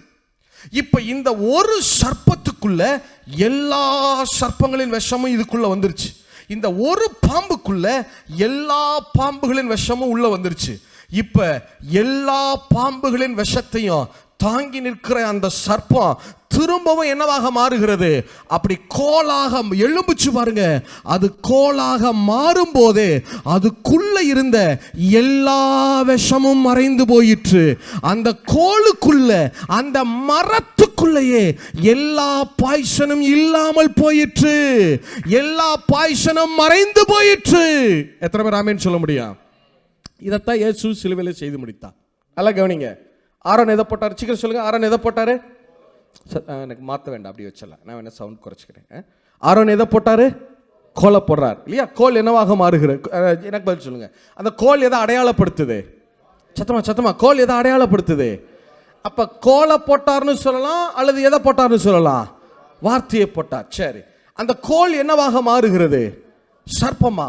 கோல் சர்ப்பம் போல மாறுதுன்னு சொல்லலாம், அல்லது எது சர்ப்பம் போல மாறுகிறது? வார்த்தை சர்ப்பம் போல மாறுகிறது. மாறி மற்ற எல்லா சர்ப்பங்களையும் என்ன பண்ணிருச்சு? விழுங்கிட்டு. சத்தமா சொல்லுங்க, என்ன பண்ணிருச்சு? விழுங்கிட்டு திரும்பவது என்னவாக மாறுகிறது? கோலாக. அப்படின்னா என்ன அர்த்தம்? என்னவாக மாறுகிறது? வார்த்தையா. இதைத்தாங்க இயேசு சிலுவையில் செய்து முடித்தார். அவர் பார்த்தார். வார்த்தையான தேவன். ஷார்ப்னஸ் குறைஞ்சிச்சு, மாற்ற வேண்டாம், அப்படியே வச்சிருக்க ப்ளீஸ். டச்சே பண்ண வேண்டாம், முன்னாடி இந்த மாதிரி வச்சுட்டு மாற்ற வேண்டாம். அவர் இயேசு பார்க்கிறார். வார்த்தையான தேவன் வார்த்தையினாலே முழு உலகத்தையும் படைத்தார். வார்த்தையினாலே மனுஷனை படைச்சார். வார்த்தையினாலே ஆளுகை செய்யும்படி வைத்தார். சாத்தான் என்ன செஞ்சான்? இந்த சர்ப்பத்தை பயன்படுத்தி மனுஷன் மேல விஷம் நிறைந்த வார்த்தைகளை பேசிட்டான், கக்கிட்டான். அப்பதான் இயேசு வந்து பார்க்கிறார். என் பிள்ளைங்க மேல நீ விஷத்தை கக்குனி இல்ல, என் பிள்ளைங்களை என்னை விட்டு நீ பிரிச்சுட்டு இல்ல, இந்த பாம்பை வச்சுதானே நீ விஷத்தை கக்குன, இந்த பாம்பை வச்சுதானே விஷமுள்ள வார்த்தைகளை பேசுன, உன் விஷத்தை நான் எப்படி முறிச்சு காட்டுறேன் பாருன்னு சொல்லி வார்த்தையாகிய இயேசுவே சிலுவையில வெண்கல சர்ப்பம் போல மாறினார். மாறி சாத்தானுடைய எல்லா பாவங்களையும், எல்லா சாபங்களையும், எல்லா வியாதிகளையும், எல்லா வேதனைகளையும், எல்லா பிணிகளையும், மரணத்தை உண்டாக்குகிற எல்லா காரியங்களையும், எல்லா மரணத்தையும் அவர் ஜெயமாக விழுங்கினார். விழுங்கிட்டு மரித்து மீண்டும் வார்த்தையாக உயிர்த்தெழுந்தார் பாருங்க. அப்பொழுதே சாத்தானுடைய எல்லா விஷமும் முறிந்தது. அவனுடைய எல்லா காரியங்களும் இல்லாமல் போயிற்று. அவனுடைய எல்லா அதிகாரங்களும் செயலிழந்து போயிற்று. எத்தனை பேர் ஆமென் சொல்ல முடியும்? எத்தனை பேர் ஆமென் சொல்ல முடியும்? இதையே உங்களுக்கு புரியும்படியா நான் இன்னொரு விதத்தில் சொல்றேன். இயேசு சிலுவையில் தொங்குகிறார். சாத்தான் பார்க்கிறான். முதலாம் மாதம் தோட்டத்தில் இருந்தான். ஃபர்ஸ்ட் ஆடம் முதலாம் மாதம் தோட்டத்தில் இருந்தான். அவன் மேல விஷத்தை கக்கணும். சாத்தான் பார்க்குற, யோசிச்சு பார்க்குறான். முதலாம் மாதம் தோட்டத்தில் இருந்தான். அவன் மேல விஷத்தை கக்கணும், விஷமுள்ள வார்த்தைகளை பேசணும். அதையே அவனை கேட்க வச்சோம், அதையே நம்ப வச்சோம், அதையே பேச வச்சோம், அதன்படியே செயல்பட வச்சோம். அவனை மறிக்க வச்சுட்டோம். சரி, இப்ப அவனை மீட்பதற்கு இரண்டாம் ஆதாம், செகண்ட் ஆடம் ஜீசஸ் சிலுவைக்கு வந்திருக்கிறார். இப்ப இவர் மேல எல்லா விஷத்தையும் அனுப்பலாம், எல்லா காரியங்களையும் இயேசுவின் மேல அனுப்பினான்னு சொல்லி எல்லா பாவம், எல்லா சாபங்கள், எல்லா வேதனை, எல்லா வறுமை, எல்லா பிணிகள், மரணத்தை உண்டாக்குகிற எல்லா காரியங்களையும் இயேசுவின் மேல அனுப்பினான். ஏன் தெரியுமா? அவனுடைய நோக்கம் என்னன்னா, எப்படியாவது சிலுவையில் இயேசுவை நெகட்டிவா வாயை திறந்து பேச வச்சிடணும். எப்படி ஆதாமுக்குள்ள விஷம் நிறைந்த வார்த்தைகளை போட்டு அதையே அவனை பேச வச்சு செயல்பட வைத்தோமோ, அதை போல இப்ப இயேசுவை நெகட்டிவ், நான் உங்களுக்கு பின்னாடி வசனம் காட்டுறேன். இயேசுவை எப்படியாவது நெகட்டிவா வாயை திறந்து என்ன செய்ய வைக்கணும்? பேச வைக்கணும். எல்லா பாவம், சாபம், ரோகம், வியாதி, ஏன்னா எல்லாவற்றையும் அவர் மேல அனுப்புறான். ஏன்னா அவனுக்கு நல்லா தெரியுது, சிலுவையில் தொங்குகிற இவர் சாதாரணமானவர் அல்ல, இவர் மனுஷகுமாரன். நியாய தீர்ப்பு கொடுக்கிற அதிகாரம் முழுவதும் யாரிடத்தில் இருக்கிறது? மனுஷகுமாரன் இயேசுவின் இடத்தில் இருக்கிறது. யோவான் 5வது அதிகாரம் வாசிக்க வேண்டாம், நேரம் இருக்காது. 22ல இருந்து இருக்கு. நீங்க வாட்ச் பாருங்க. வாட்சரியா? அதை மட்டும் அன்றியும் பிதாவை கனம் பண்ணுகிறது போல எல்லாரும் குமாரனையும் கனம் பண்ணும்படிக்கு பிதாவானவர் தாமே ஒருவருக்கும் நியாய தீர்ப்பு செய்யாமல் நியாய தீர்ப்பு செய்யும் அதிகாரம் முழுவதையும் குமாரனுக்கு ஒப்பு கொடுத்திருக்கிறார். இப்ப இயேசுவிடத்துலதான் நியாய தீர்ப்பு கொடுக்கிற அதிகாரம் முழுசு இருக்கு. அவர் நெகட்டிவா ஒரே ஒரு வார்த்தை வாயை திறந்து மனுக்குலத்தை சபிச்சார்னு வச்சுக்கிறீங்க, அத்தோட மனுக்குலமே அழிஞ்சிடும். இல்ல, நெகட்டிவா ஒரே ஒரு வார்த்தை அவர் மனுக்குலத்தை பார்த்து பேசிட்டார்னா, ஒரு திட்டார்னா, நியாயம் தீர்த்திட்டார்னா மனுக்குலமே என்ன செஞ்சிடும்? அழிஞ்சிடும். எப்படியாவது அவரை நெகட்டிவான வார்த்தைகளை, விஷம் நிறைந்த வார்த்தைகளை, முக்கியம் பாய்சனபிள் வேர்ட்ஸ் இயேசுவை பேச வைக்கணும்னு சொல்லி சிலுவையில் எல்லா பாவம், சாபம், ரோகம், வியாதி, மரணம், வேதனை எல்லாவற்றையும் அவர் மேல அனுப்புறான். ஆனா இயேசு சிலுவையில் என்ன செய்தா தெரியுமா? சாத்தானுடைய எல்லா பாவங்களையும், எல்லா சாபங்களையும், எல்லா வியாதிகளையும், எல்லா மரணத்தின் காரியங்களையும், தனக்குள்ள எல்லா விஷத்தையும் தனக்குள்ள ஜெயமாக இழுத்து கொண்டு திரும்ப நம்ம மேல விஷமுள்ள வார்த்தைகளை பேசாம பிதாவே இவர்களுக்கு மன்னியும்னு சொல்லி நேசத்தின் வார்த்தைகளை பேசிட்டாரு. நம்மளை பாதாளத்துக்கு அனுப்புகிற தீர்ப்பு கொடுக்காம நம்மை பரதீசுக்கு அனுப்புகிற தீர்ப்பை கொடுத்துட்டாரு. நம்மளை தண்டிக்கிற வார்த்தைகளை பேசாம நம்மளை மன்னிக்கிற வார்த்தைகளை பேசிட்டாரு. எப்ப நம்ம மேல இயேசு நேசத்தின் வார்த்தைகளை பேசினாரோ அப்பொழுதே சாத்தானுடைய எல்லா விஷமும் மறைந்து போயிற்று. இல்ல, நல்லா கவனிங்க, நல்லா கவனிங்க. தோட்டத்துல சாத்தா என்ன செஞ்சான்? தேவனுடைய நேசத்தை மறைச்சு விஷத்தை கக்குனான். சொல்லுங்க, தேவனுடைய லவ்வ மறைச்சு எதை கக்குறான்? விஷத்தை, பாய்சனை கக்குறான். ஆனா இயேசு என்ன செய்தா தெரியுமா? சாத்தானுடைய எல்லா பாய்சனையும் இழுத்து கொண்டு திரும்ப நம்ம மேல நேசத்தின் வார்த்தைகளை, நேசத்தின் உச்சிதங்களை, லவ்வபிள் வேர்ட்ஸ் பேசினார். எத்தனை பேர் ஆமேன்னு சொல்ல முடியும்? இயேசு எப்ப அந்த நேசத்தின் வார்த்தைகளை பொழிஞ்சாரோ அப்பவே சாத்தானுடைய எல்லா விஷமும் முறிந்து போயிற்று, எல்லா அதிகாரங்களும் இல்லாமல் போயிற்று. எத்தனை பேர் ஆமேன்னு சொல்ல முடியும்? இயேசு சாத்தானுடைய எல்லா விஷத்தையும் முறிய பண்ணினா. இல்ல, வெண்கல சர்ப்ப காரியத்தில் அதான நடந்துச்சு. இல்ல, வாசிங்களே, என்னாகும் புஸ்தகம் 21:9, நம்பர் சாப்டர் 21 verse 9. அப்படியே மோசே ஒரு வெண்கல சர்ப்பத்தை உண்டாக்கி அதை ஒரு கம்பத்தின் மேல் தூக்கி வைத்தான். சர்ப்பம் ஒருவனை கடித்த போது அவன் அந்த வெண்கல சர்ப்பத்தை நோக்கி பார்த்து பிழைப்பான். இப்ப பாம்பு வந்து ஒரு ஆளை கடிக்குது. பாம்பு கடிக்க வருதுன்னா என்ன செய்யணும்? ஓடணுமா? கம்பை எடுத்து என்ன செய்யணும்? அடிக்கணும். ஆனா ஆண்டவர் சொல்றாரு, அடிக்கிற வேலையெல்லாம் நீ பார்க்காத, நான் பார்த்துக்கிறேன். நீ அந்த சிலுவைக்கு அடையாளமான கிராஸுக்கு சிம்பிளா இருக்கு பாரு, அதை நோக்கி பார்த்தினா அந்த கடிச்சிச்சில அந்த விஷம், பாய்சன், அது உள்ளுக்குள்ளேயே டீஆக்டிவேட் ஆயிரும், அது முறிஞ்சிரும், அது உன்னைய ஹார்ம் பண்ணாது, அது செயலிழந்து போயிரும். எத்தனை பேர் ஆமேன்னு சொல்ல முடியும்? அதைத்தான் இயேசுவின் சிலுவையில் செய்து முடித்தா. அவர் சாத்தானுடைய எல்லா விஷத்தையும் முறிய பண்ணினா. உண்மைதானே? நல்ல கவனிங்களே. இப்போ சிலுவையில் அவர் நம்மளை நியாயம் தீர்க்கிறதா இருந்தால் என்ன செய்யலாம்? நியாயம் தீர்க்கலாம். நீங்கள் எப்படி யோசிச்சு பாருங்க. சீக்கிரம் எனக்கு பதில் சொல்லுங்க. ஆரோன் எதை போட்டாரு? ஆரோன் கோலை போடுறார். அது என்னவாக மாறுது? சர்ப்பமா. மந்திரவாதிகள் எதை போடுறாங்க?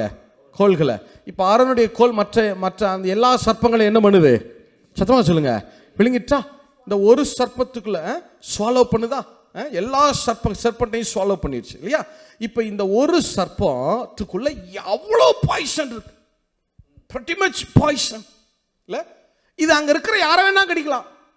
பார்வோனை பைட் பண்ணலாம், மந்திரவாதிகளை, மெஜிஷியனை பைட் பண்ணலாம், ஆரோனை பைட் பண்ணலாம், மோசஸை கடிக்கலாம், யாரை வேணா கடிக்கலாம். அவ்வளோ பாய்சன் இருக்கு, so much பாய்சன். ஆனா அங்க இருக்கிற யாரையுமே கடிக்காம அது திரும்பவும் கோலாக மாறிச்சு பாருங்க. எத்தனை பேர் ஆமேன்னு சொல்ல முடியும்? இப்ப இயேசுவும் சிலுவையில் நம்மளை கர்ஸ் பண்றதா இருந்தா பண்ணலாம். he can, அவரால் முடியும் தானே? இல்ல, நல்லா இருப்பீங்களா பாவிகளா, இப்படியா பாவம் பண்ணுவீங்க, உன்னால நான் எவ்வளோ கஷ்டப்படுறேன் பாரு, இரு சிலுவையில் இருந்து இறங்கி வந்து அப்புறம் உன்னை பேசிக்கிறேன் சொல்றதா இருந்தால் சொல்லலாம். ஆனால் இயேசு சிலுவையில் ஒரு வார்த்தை கூட நம்மளை குறித்து நெகட்டிவா பேசல. அவர் எல்லா விஷத்தை இழுத்து கொண்டு நம்ம மேல நேசத்தின் உச்சிதங்களை பொழிஞ்சிட்டார். எத்தனை பேர் ஆமேன்னு சொல்ல முடியும்? அதோடு சாத்தானுடைய எல்லா விஷமும் முறிந்தது. இல்ல, அதான் கொலோசியர் 2:14 வாசிங்க. கொலோசியர் 2:14. Colossian chapter 2 verse 14 and 15. 14 and 15. நமக்கு எதிரடையாகவும் கட்டளைகளால் நமக்கு விரோதமாகவும் இருந்து கையெழுத்தை குலைத்து அதை நடுவில் இராதபடிக்கு எடுத்து சிலுவையின் மேல் ஆணி அடித்து துரைத்தனங்களையும் அதிகாரங்களையும் முறிந்து கொண்டு வெளியரங்கமான கோலமாக்கி அவைகளின் மேல் சிலுவையிலே வெற்றி சிறந்தார். இது கொஞ்சம் புரிய மாட்டேங்குது இல்லையா? இதே பொது மொழிபெயர்ப்புல வாசிங்களேன், இன்னொரு மொழிபெயர்ப்புல வாசிங்களேன். நமக்கு எதிரான ஒப்பந்த விதிகள் பல கொண்ட கடன் பத்திரத்தை அவர் அழித்து விட்டார். அதை சிலுவையில் வைத்து ஆணி அடித்து அறவே ஒழித்து விட்டார். தம் சிலுவையினால் கிடைத்த வெற்றியால் ஆட்சியாளர், அதிகாரம் கொண்டோர் ஆகியோரின் படைக்கலன்களை கிறிஸ்து பிடுங்கிக் கொண்டு அவர்களை இகழ்ச்சிக்கு உள்ளாக்குமாறு ஊர்வலமாக இழுத்து சென்றார். அப்படின்னா என்ன அர்த்தம்னா, ஒரு ராஜா யுத்தத்தில் ஜெயிச்சிட்டார். தோத்து போன ராஜாவை என்ன பண்ணுவாங்க? தெரு தெருவா ஸ்ட்ரீட்டா இழுத்து கொண்டு வீதி உலா வருவாங்க. நீங்க பார்த்திருக்கீங்களா? பவனி வருவாங்க, பார்த்திருக்கீங்களா? ப்ரொசஷன் போவாங்கல்ல. அதை போல இயேசுவை என்ன செய்தா தெரியுமா? சிலுவையில் சாத்தானுடைய எல்லா வெப்பன்ஸையும் ஆயுதங்களையும் பிடுங்கி கொண்டு அவனை நிர்வாண கோலமாக்கி சிலுவையில் ஆவி மண்டலத்தில் சாத்தான தரனை இழுத்து கொண்டு அவர் வெற்றி பவனி சென்றாரா? எத்தனை பேர் ஆமேன்னு சொல்ல முடியும்? இப்ப சாத்தான்ட்ட எந்த அதிகாரமும் இல்லை. சொல்லுங்க, சாத்தான்ட்ட எந்த பவரும் இல்லை. வேதம் பொய் சொல்லாது இல்லையா? துரைத்தனங்களையும் அதிகாரங்களையும் உரிந்து கொண்டுதான். வேதம் பொய் சொல்லாது. இப்ப சாத்தான் பார்க்கிறான், என்னடா அது இப்படி ஆயிப்போச்சு. முதலாம் ஆதாம் தோட்டத்தில் இருந்தான். அது மேல விஷம் நிறைந்த வார்த்தைகளை பேசணும், அதையே பேச வச்சோம், செயல்பட வச்சோம், நம்ப வச்சோம், அவனை மறிக்க வச்சிட்டோம். அவனை மீட்க 2ஆம் ஆதாம் வந்தாரு. சரி, இவரை எப்படியாவது சிலுவையில் நெகட்டிவா பேச வச்சிடலான்னு சொல்லி அவர் மேல எல்லா பாவ சாப ரோக வியாதி எல்லாவற்றையும் அனுப்புனா, அவர் என்ன பண்ணிட்டாரு? எல்லா விஷத்தையும் இழுத்து கொண்டு விஷத்தை கக்காம எதை கக்கிட்டு போயிட்டாரு? நேசத்தை. பாய்சனுக்கு பதிலாக எதை கொடுத்துட்டாரு? லவ், நேசத்தை என்ன செஞ்சிட்டாரு? பொழிஞ்சிட்டாரு. இப்போ அவன்கிட்ட எந்த விஷமோ இல்லை. சொல்லுங்க, எந்த விஷமோ இல்லை. இப்ப சாத்தான் பார்க்கிறான், இப்ப எப்படி மனுஷன் வாழ்க்கையை கெடுக்கிறது அவன் பார்க்கிறான். அவன் மனுஷனுடைய வாழ்க்கையை கெடுக்கணும்னா அவன் சாத்தான் வேலை செய்யணும்னா அவனுக்கு விஷம் நிறைந்த வார்த்தைகள் வேண்டும், பாய்சனபிள் வேர்ட்ஸ் வேணும். இப்ப பார்க்கிறான், யார் எப்படி தேவன் செயல்பட நல் வார்த்தைகள் தேவையோ, ஜீவனுள்ள வார்த்தைகள் தேவையோ, லிவிங் வேர்டு வேணும் தேவன் செயல்பட. அதே போல சாத்தான் செயல்பட இப்ப தவறான நெகட்டிவ் வேர்ட்ஸ் வேணும் அவனுக்கு. இப்ப பார்க்கிறான், யார்கிட்ட விஷம் நிறைந்த வார்த்தைகள் இருக்குன்னு பார்க்கிறான். யார்கிட்ட இருக்கு? யாக்கோபு புஸ்தகம் 3ஆம் அதிகாரம் 8வது வசனம். 8 ஜேம்ஸ் சாப்டர் 3 verse 8. எல்லாரும் சேர்ந்து வாசிக்கணும். எடுத்துக்கொள்ளுங்க, பார்க்கலாம். தமிழ் பைபிள் வச்சிருக்கவங்க பக்கம் சொல்லுங்க, சீக்கிரம் சொல்லுங்க. இங்கிலீஷ்ல வச்சிருக்கோம், இங்கிலீஷ்ல வாசிங்க.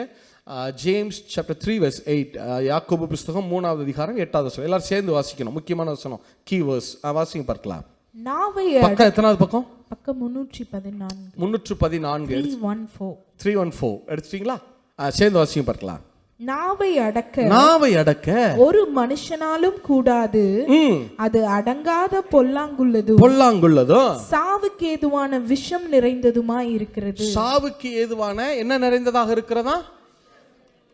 விஷம் நிறைந்ததாக இருக்கிறது. ரோமர் புஸ்தகம் 3ஆம் அதிகாரம் 13வது வசனம். Roman chapter 3 verse 13. ரோமர் புஸ்தகம் 3ஆம் அதிகாரம் 13வது வசனம். பக்கம் சொல்லுங்க. 210 எடுத்துட்டீங்களா? புதிய ஏற்பாட்டில், நியூ டெஸ்டமெண்ட்ல 210. ஓகே, சேர்ந்து வாசிங்க. Roman chapter 3 verse 13. எல்லாரும் சேர்ந்து வாசிங்க பார்க்கலாம். அவர்கள் தொண்டை திறக்கப்பட்ட பிரேதக்குழி தங்கள் நாவுகளால் வஞ்சனை செய்கிறார்கள். அவர்களுடைய உதடுகளின் கீழே பாம்பின் விஷம் இருக்கிறது. என்ன விஷம் இருக்கிறதா? உதடுனா இந்த ரத்தமும் சதைமான உதட்ட சொல்லல. இதே வசனத்தை பொதுமொழி வைப்பா, ERV தமிழ் ERV பைபிள்ல ஹெப்சிபா வாசிப்பாங்க. ப்ளஸ் நீங்கள் அதை ரிப்பீட் பண்ணுங்க. அவங்க வாசிக்க நீங்கள் ரிப்பீட் பண்ணுங்க. வாசிங்களேன். அவர்களின் வாய்கள் சொல்லுங்க. அவர்களின் வாய்கள் திறந்த சவக்குழிகள் போன்றவை, திறந்த சவக்குழிகள் போன்றவை. தங்கள் நாக்குகளை பொய் சொல்லவே பயன்படுத்துகிறார்கள். பொய் சொல்லவே பயன்படுத்துகிறார்கள். அவர்கள் சொல்லும் காரியங்கள் பாம்புகளின் விஷத்தை போன்றது. பாம்புகளின் விஷத்தை போன்றது. இப்ப சொல்லுங்க, விஷம் யார்கிட்ட இருக்கு? விஷம் நிறைந்த வார்த்தைகள், பாய்சனபிள் வேர்ட்ஸ் வந்து யார்கிட்ட இருக்கு? சத்தமா சொல்லுங்க. மனுஷனா? அப்ப நம்மெல்லாம் யாரு? அது வந்து பிரதர் மனுஷன் பிரதர், அதுக்கு எனக்கு சம்மந்தமே கிடையாது பிரதர். அப்படியா? நம்ம கிட்டயா? இப்பவும் நீங்க காமனாவே பேசுறீங்க பாருங்க. நம்ம கிட்ட brother, as brother, human brother. சொல்லுங்க. சத்தமா சொல்லுங்க. பிரதர், சிஸ்டர், உங்களையே, உங்க குடும்பத்தை குறித்து, பிள்ளைகளை குறித்து, சரீரத்தை குறித்து, விசா ஸ்டேட்டஸை குறித்து, உங்க வேலையை குறித்து, உங்களுடைய தேசத்தை, உங்க இந்த தேசத்தை குறித்து தவறான வார்த்தைகளை, விஷம் நிறைந்த வார்த்தைகளை, நெகட்டிவ் வேர்ட்ஸை பேச வச்சு உங்க வாழ்க்கையை நாசமாக்குறான்னு சொல்லணும். நம்மளே எப்படி சொல்றது? இப்படி சொல்லுவோமா? நாசமாக்க ட்ரை பண்றான். உங்களையே நெகட்டிவான வேர்ட்ஸை பேச வச்சு உங்க வாழ்க்கையை கெடுக்கிறான்னு சொல்லணும். கெடுக்கிறான்னு எப்படி சொல்றது? கெடுக்கிறதுக்கு ட்ரை பண்றான், முயற்சி பண்றான். இப்ப சொல்லுங்க, பிரச்சனைகளுக்கு யார் காரணம்?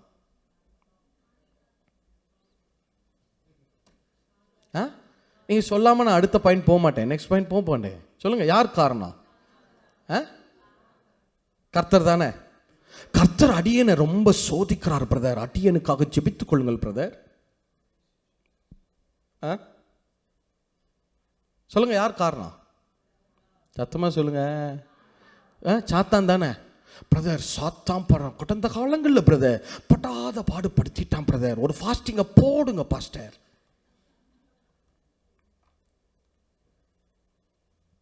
சாத்தான்கிட்ட போய் கேட்டா, உண்மையாவே சாத்தான்கிட்ட போய் கேட்டா, இங்க வா, அந்த அம்மாவை என்ன ரொம்ப கஷ்டப்படுத்துறியாங்க அப்படின்னு கேட்டா, அவன் என்ன சொல்லுவான் தெரியுமா? ஐயா, நான் அட்லாண்டா போய் 6 மாதம் ஆச்சுங்கய்யா. எதுக்கெடுத்தாலும் என்னையவே சொல்கிறாங்க. இவங்க 2 பேரும் நல்லா காரக்குழம்பு வச்சு வெட்டி டிசென்ட்ரி போனால் நானா பொறுப்பு? சாத்தான் கஷ்டப்படுத்திட்டான் பாஸ்டர். சொல்லுங்க, யார் காரணம்? சகோதரர்கள் பதில் சொல்லுங்க, யார் காரணம்? உங்க மனைவி தானே.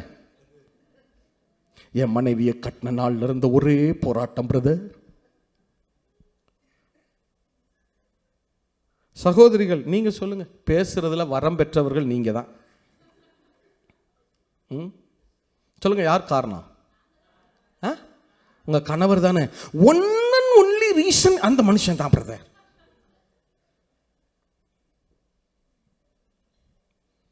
பிரதர், சிஸ்டர், உங்க வார்த்தை மாறாம உங்க வாழ்க்கை மாறாது. நீங்க எவ்வளவு வேணா ஃபாஸ்டிங் ப்ரேயர் இருங்க, பரிசுத்தமா இருங்க, உபவாசம், ஜெபம் பண்ணுங்க, மினிஸ்ட்ரி பண்ணுங்க. ஜேம்ஸ் சாப்டர் 1 verse 26, யாக்கோபு 1:26, யாக்கோபு 1:26, ஜேம்ஸ் சாப்டர் 1 verse 26. உங்களில் ஒருவன் தன் நாவை அடக்காமல் தன் இருதயத்தை வஞ்சித்து தன்னை தேவ பக்தி உள்ளவன் என்று எண்ணினால் அவனுடைய தேவ பக்தி வீணாயிருக்கும். ஒருத்தன் தன் நாவை கண்ட்ரோல் பண்றது இல்லை. ஆனா என்னைய மாதிரி முடியுமா பாஸ்டர்? 4 நாள் இறங்கி அப்படி ஜெபம் பண்ணனா பாஸ்டர், வொர்ஷிப் பண்ணனா பாஸ்டர், 4 நாள் அப்படியே ஃபாஸ்டிங் இருந்தனா தெரியுமா பாஸ்டர்? நான் 40 நாள் ஃபாஸ்டிங் போட்டேன்னு வச்சுக்கிறேங்க பாஸ்டர், கர்த்தரையே மாத்திடுவேன் பாஸ்டர்.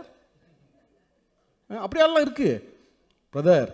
பாருங்க பாஸ்டர், 40 நாள் ஃபாஸ்டிங் போட்டு கர்த்தரையே மாத்திரனா இல்லையா பாரு. 40 நாள் முடிச்சுட்டு அவர் வந்து என்ன சொல்லுவார் தெரியுமா? நான் கர்த்தர், நான் மாறாதவர். பிரதர் நீங்க நாவை அடக்காம என்னதான் ஸ்பிரிச்சுவல் லைஃப்னு சொன்னாலும் அது என்னவாக இருக்குமா? வீணா இருக்கும். வசனம் தான் சொல்லுது. இல்ல என்ன பேச்சுன்னு நினைக்கிறீங்க? என்னத்தையாவது பேசுறது. பிரதர் இப்பெல்லாம் பிரதர் ப்ரெஷர் சுகர்லாம் தானா வந்துடும் பிரதர். 40 வயசு ஆச்சுன்னா தானா வந்துடும் பிரதர். கண்டிப்பாய் வரும். அந்த பின்னாடி ஆண்டவர்கிட்ட போய், ஆண்டவரே நான் உமக்கு அதை செய்தேனே இதை செய்தேனே, எனக்கு போய் இது வரலாமா? அவர் என்ன பண்ணுவார்? நானாப்பா பண்ணேன்.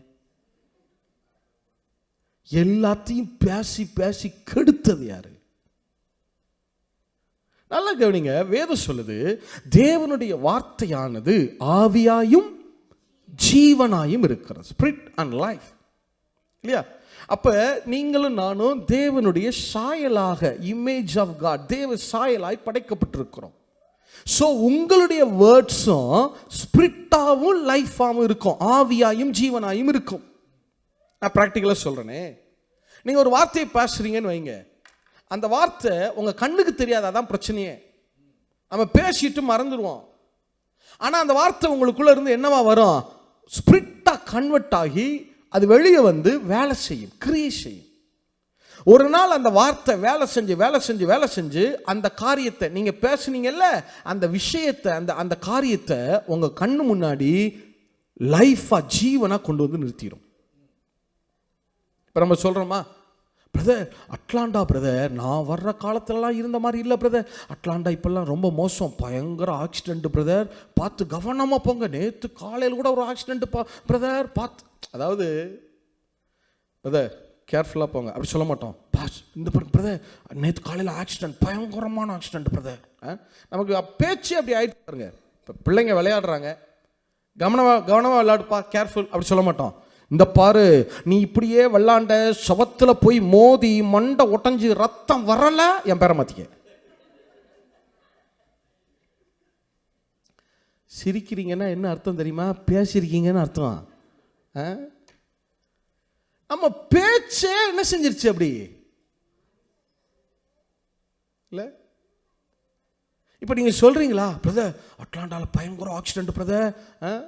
நான் எங்க மினசோட்டாவில் காரில் ஏறி உட்கார்றேன், சீட் பெல்ட் போடணும், எப்போவுமே போட்டுருவேன். அன்றைக்கி ஏதோ பேசிகிட்டே இருக்கும்போது, பிரதர் சீட் பெல்ட் போடுங்க அப்படி சொல்லலை, பிரதர் சீட் பெல்ட் போடுங்க, நம்ம நேராக போனால் கூட எதுக்கு வரவன் மோதிடுவான். தேவை என்ன போடணும்? நம்ம நேராக போனால் கூட அவன் வந்து மோதிடுவான் பாஸ்டர். இல்லை, இது என்ன செய்யும் தெரியுமா? உங்களுக்குள்ள இருந்து ஸ்பிரிட்டாக கன்வெர்ட் ஆகி வெளியே வரும். வார்த்தையான வேர்ட் என்னவாகும்? ஸ்பிரிட்டை போல வேலை செய்யும். இப்போ நீங்கள் சொல்லிட்டீங்களா, இந்த வேர்டு உங்களுக்குள்ள இருந்து ஸ்பிரிட்டாக கன்வெர்ட் ஆகி வெளியே வரும். வெளியே வந்த வார்த்தை ஒர்க் பண்ணும், வெளியே போய் வேலை செய்யும், இங்கேருந்து டிராவல் ஆகும். வேதம் சொல்லுது, கர்த்தருடைய சத்தம் பூமியின் கடைசி வரைக்கும் சொல்லுது, எண்ட் ஆஃப் த எர்த். அது போகும் இல்லை? உங்கள் வார்த்தையும் டிராவல் ஆகும். எப்படி? இங்கேருந்து நியூயார்க் வரைக்கும் டிராவல் ஆகும். நான் உண்மையை சொல்கிறேன், ப்ராக்டிக்கலாக சொல்கிறேன், வசன ஆதாரம் இருக்குது. நீங்கள் பேசிட்டீங்களா, நான் நேராக போனால் கூட பிரதர் ஒருத்தன் வந்து நேராக வந்து மோதிடுவான் பிரதர் சொல்லிட்டீங்களா, இந்த வார்த்தை உங்களுக்குள்ளேருந்து வெளியே வந்து நியூயார்க் வரைக்கும் ட்ராவல் ஆகி அங்கே போய் ஒரு ஆளை சர்ச் பண்ணும். அப்படியே சர்ச் பண்ணும். எப்படி ஆள் தெரியுமா? ஒழுங்காக காரே ஓட்ட தெரியாத ஒரு ஆளை போய் பிடிக்கும், சர்ச் பண்ணி பிடிக்கும். இதுக்கு ஒரு வருஷம் டைம் எடுக்கும், 1 year டைம். பிடிச்சிருச்சா? அடுத்து அவன் கம்பெனியில் வேலை செய்யும், அவனுக்கு போனஸ் கொடுக்கும், ஃபேமிலியில் வேலை செய்யும், எல்லாம் செஞ்சு அவனுக்கு மணி கொடுக்கும். எதுக்கு? கார் வாங்குறதுக்கு. கார் வாங்கிட்டானா இதுக்கு ஒரு 6 மாதம் டைம் எடுக்கும். கார் வாங்கியாச்சா? அடுத்து அவன் ஆஃபீஸில் வேலை செஞ்சு நீங்கள் இருக்கிற அட்லாண்டாவுக்கே டிரான்ஸ்ஃபர் கொடுக்கும். 2 வருஷத்தில் எங்கே வந்துட்டான்? அட்லாண்டா வந்துட்டானா? அடுத்த ஒரு 6 மாதத்தில் நீங்கள் குடியிருக்கிற சபபுக்கே வருவான் பாருங்க. வந்துட்டானா? ஒரு நாள் காலையில் அவனும் கிளம்புவான், அவன் கிளம்புற நேரம் நீங்கள் கிளம்புவீங்க, இல்லை நீங்கள் கிளம்புற நேரம் அவன் கிளம்புவான். எங்கேருந்து தான் வந்தானே தெரியாத டமால்னு மோதி கால் ஃப்ராக்சர் ஆகி அங்கே தான் ஹாஸ்பிட்டலில் படுத்துட்டு பைபிள் வாசிக்கிறது. மரணமும் ஜீவனும் நாவின் அதிகாரத்தில் இருக்கும். இது நடக்கிறதுக்கு 3 வருஷம் ஆயிருக்கும். நம்ம ஆண்டவர்கிட்ட போய், ஆண்டவர் பிரதர் அவருக்கு தெரியாதா பிரதர், அவர் கர்த்தர் அனுமதிச்சிருக்காரு பிரதர், அவர் அனுமதிச்சாரு, நீங்க பார்த்தீங்க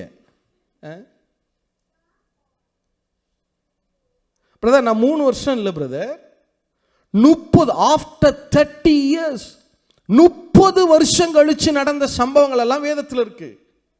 ஆச்சுங்களே, ஆதியாகம புஸ்தகம் 48வது அதிகாரம், ஆதியாகம புஸ்தகம் 48வது அதிகாரம் 1வது வசனம். டைம் முடியுது ஃபர்ஸ்ட், ஒரு கன்க்ளூஷன் மட்டும் போயிட்டுமா?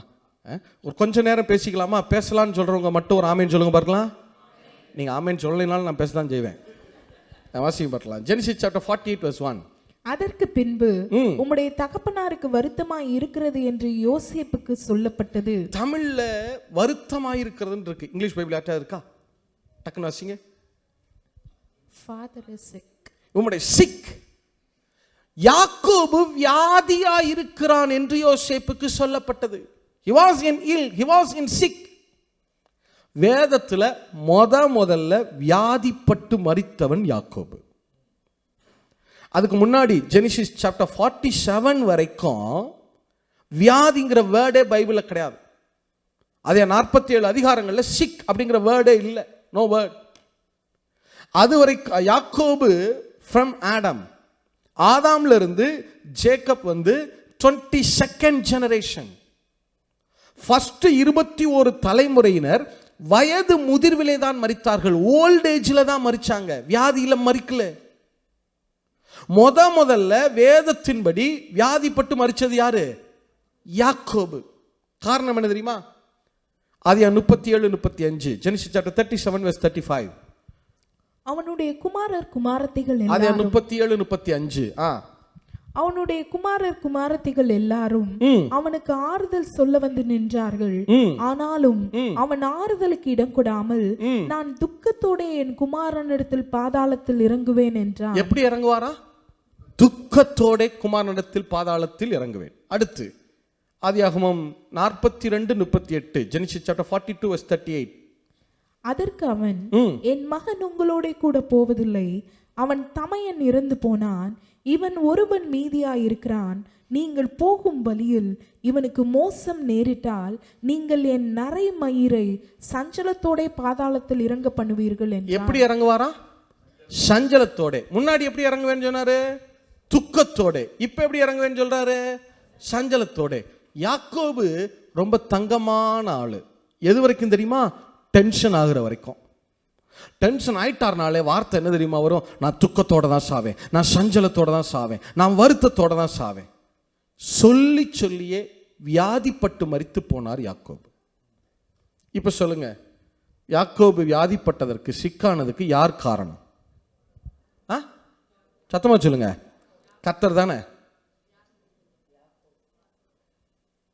யாக்கோபு இந்த வார்த்தைகளை பேசி 30 ஆண்டுகள் கழித்து தான் அவருடைய வாழ்க்கையில் அது அப்ளை ஆகுது. பிரதர் சிஸ்டர், நீங்களும் நானும் பேசிட்டு மறந்துடுவோம், அதான் பிரச்சனையே. ஆனா அந்த காரியம் நடக்கும்போது இது ஏன் இப்படி நடந்துச்சு நம்ம என்ன நினைக்கிறோம்னா, நல்ல கவனிங்க பிரதர், நல்ல கவனிங்க சிஸ்டர். அதாவது ஒவ்வொரு நாளும் கர்த்தர் இன்னைக்கு என்ன டேட்டு, இன்னைக்கு என்ன சண்டையா, ரைட் ஓகே, நாளைக்கு மண்டேயா, மண்டே உன் வாழ்க்கையில் லைஃப்பில் இதெல்லாம் வரட்டும், அடுத்து டியூஸ்டேயா, சரி சரி டியூஸ்டேல என்னென்ன காரியங்கள்லாம் நடக்கட்டும், அப்படிலாம் அவர் சொல்றது இல்லை. உங்க லைஃபை டிசைன் பண்ற அந்த வல்லமையை உங்களுக்குள்ளதான் வச்சிருக்கிறார். நீங்க இன்றைக்கு என்ன பேசுறீங்களோ அதுதான் அடுத்த 2 வருஷம் கழிச்சு உங்க லைஃப். இன்னைக்கு என்ன பேசுறீங்களோ அதுதான் அடுத்த ஆஃப்டர் 5 இயர்ஸ் கழிச்சு உங்க லைஃப். மரணமும் ஜீவனும் எதுல வைக்கப்பட்டிருக்கிறதா? நாவின் அதிகாரத்தில் வைக்கப்பட்டிருக்கிறது. சரி, ஒரு மாதிரி முறைச்சு பார்க்குறீங்க, நான் முடிக்கிறதுக்கு வரேன். சரி, இப்போ நீங்கள் சொல்லுங்க, எப்போ நீங்கள் நெகட்டிவான வார்த்தைகளை அதிகம் பேசுகிறீர்கள்? என்ன மாதிரி சுச்சுவேஷனில் எப்போ நீங்கள் நெகட்டிவாக பேசுகிறீங்க? சத்தமாக சொல்லுங்க. கோபமாக தானா? சபையார் எல்லாரும் ஒருமனப்பட்டிருந்தார்கள்ங்கிற மாதிரி ஒரே மாதிரி பதில் சொல்கிறீங்க பாருங்க. Same answer, not second no any second opinion இல்லை, கோவம் இல்லையா? வாசிங்க யாக்கோபு 1:20 வாசிங்க. James chapter 1 verse 20. மனுஷருடைய கோபம் தேவனுடைய நீதியை நடப்பிக்க மாட்டாது. மனுஷனுடைய எல்லாரும் சேர்ந்து வாசிக்கிறீங்களா? சீக்கிரம் வாசிங்க. கீவர்ஸ் யாக்கோபு 1:20, ஜேம்ஸ் சாப்டர் 1:20. எல்லாரும் சேர்ந்து வாசிங்க. மனுஷருடைய கோபம் தேவனுடைய நீதியை நடப்பிக்க மாட்டாது. இது நமக்கு புரிய மாட்டேங்குதுல்ல. இதே பொது மொழிபெயர்ப்பில் ஹெப்சிபா வாசிப்பாங்க, பொது மொழிபெயர்ப்புலையும் தமிழ் ERV-லையும் வாசிப்பாங்க. நீங்கள் அதை ரிப்பீட் பண்ணுங்க. அப்படி அவங்க வாசிக்க பார்க்கலாம். ஏனெனில், எல்லாரும் சொல்லுங்க, ஏனெனில் மனிதரின் சினம் கடவுளுக்கு ஏற்புடைய செயல்கள் நிறைவேற தடையாயிருக்கிறது. இன்னொரு மொழிபெயர்ப்புல தமிழ் ERV-ல ஒருவனின் கோபமானது, சொல்லுங்க, ஒருவனின் கோபமானது அவனை தேவன் விரும்புகிற நல்வழியில் நடத்தாது. ஒரு மனிதனின் சினம் தேவனுக்கு ஏற்புடைய செயல்கள் நிறைவேற தடையாயிருக்கிறது. அப்படின்னா என்ன அர்த்தம்? இன்னும் கொஞ்சம் கலோக்கியல சொன்னா, தேவனுக்கு ஏற்ற செயல்கள் நிறைவேற தடையாயிருக்கிறது. இன்னும் கொஞ்சம் பிப்ளிக்கலா சொன்னா, ஒரு மனுஷனுடைய கோபமானது தேவனுடைய சித்தம், வில் ஆஃப் காட் நிறைவேற தடையாயிருக்கிறது. இல்ல, நம்ம எப்பெல்லாம் கோபப்படுறோமோ, கோபப்பட்டு பேச கோபப்படும் போதும் சரி, கோபப்பட்டு பேசும்போதும் சரி, தேவன் விரும்புகிற நல்வழியில் அது அவனை நடத்தாது. அப்ப என்ன வழியில நடத்தும்? தேவன் விரும்பாத தீய வழியில் அவனை நடத்தி கொண்டு போகும். இப்பவே 40 வயசு ஆயிடுச்சு, 50 வயசு ஆச்சு, 60 வயசு ஆச்சு, வாக்கு தத்தங்கள் இன்னும் நடக்கல, எல்லாம் பெண்டிங்ல இருக்கு. ஏன் பிரதர்? கர்த்தர் கொடுத்தார் பிரதர், டைரியில 2000 ஆண்டவர் பேசினார் தானே பிரதர், எழுதி வச்சிருக்கேன் பிரதர். ஏன் நடக்கல?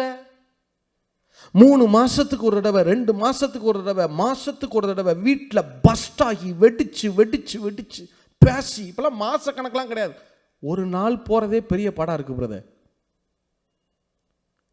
இல்ல,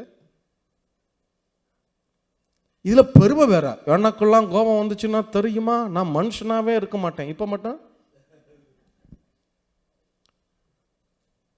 இதுல சில பேர் பார்த்திருக்கீங்களா, பிரதர் நான் கோவப்பட்டாலும் கரெக்டா கோவப்படுவேன், கோவமே தப்பு, அதுல என்ன கரெக்டா கோவப்படுற?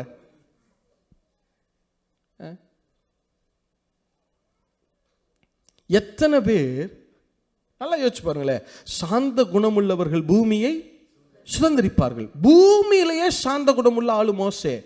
ஆனா வந்துச்சு பாருங்க கோபம், அவர் பார்த்தாரு, நீ என்ன இவ்வளவு கோவப்பட்டு நான் வார்த்தையை பேச சொன்னா நீ வாட்டு போய் அடிச்சுக்கிட்டு இருக்க, நீ காணானுக்குள்ளே வரக்கூடாதுப்பா. பூமியிலே சாந்த குணமுள்ள மனுஷன் மோசே. ஆனா கோபத்தின் விளைவு கானானை சுதந்திரிக்க முடியல. நிறைய பேர் ஏன் வாக்கு தத்தங்களை சுதந்திரிக்கலைன்னா, கோபப்பட்டு இப்பெல்லாம் கோபம்லாம் கிடையாது பிரதர், கோபத்தெல்லாம் தாண்டியாச்சு. கோபம், உக்கிரம், மூர்க்கம், வெறி அப்படின்னு சுவிட்ச போட்ட மாதிரி அப்படியே ராக்கெட் போகும் பாருங்க, அதை போல போய் நிற்கிறது ஆங்கர். இல்லை, நிறைய பேர் கொடுத்த வாக்கு தத்தத்தை சுதந்திரிக்காமலே பரலாம் போயிட்டாங்க தெரியுமா? உண்மை. அங்க போய் ஆண்டவர்கிட்ட போய், ஆண்டவரே எனக்கு நீங்க ப்ராமிஸ் கொடுத்தீங்க தானே? ஆமா, பூமியில் அதெல்லாம் நடக்கிறதுக்கு முன்னாடியே நான் பரலோகத்துக்கு வந்துட்டேன், இன்னும் ப்ராமிஸ் நடக்கல, இன்னும் நிறைவேறல, ஃபுல்ஃபில் ஆகல. அவர் என்ன சொல்லுவாரு? இங்க பாரு, பரலோகம் வந்திருக்குன்னு பார்க்குறேன், பேசாம உள்ள போயிரு. எல்லாத்தையும் பேசி கெடுத்தது யாரு? வாசிங்க எபேசியர் 4வது அதிகாரம் 23, 26, 26. Ephesians chapter 4 from the verse 26. சீக்கிரமா வாசிங்கம்மா. நீங்கள் கோபம் கொண்டாலும் பாவம் செய்யாதிருங்கள். இதை நிறைய பேர் பிடிச்சிக்கிறாங்க. பிரதர் கோபம் கொள்ளலாம், பாவம் தான் செய்யக்கூடாது. எது பாவம்? வாசிங்க. சூரியன் அஸ்தமிக்கிறதற்கு முன்னாக உங்கள் எரிச்சல் தனியே கடவுது. சாயங்காலத்துக்கும் மேல தலையில கோபத்தோட உருன்னு இருந்தோம்னா அது என்னது? பாவம். அடுத்து, பிசாசுக்கு இடம் கொடாமலும் இருங்கள். கவனிங்க, கோபத்தை குறித்து பேசும்போதுதான் பால் எழுதுறாரு, பிசாசுக்கு இடம் கொடுக்காதீங்க.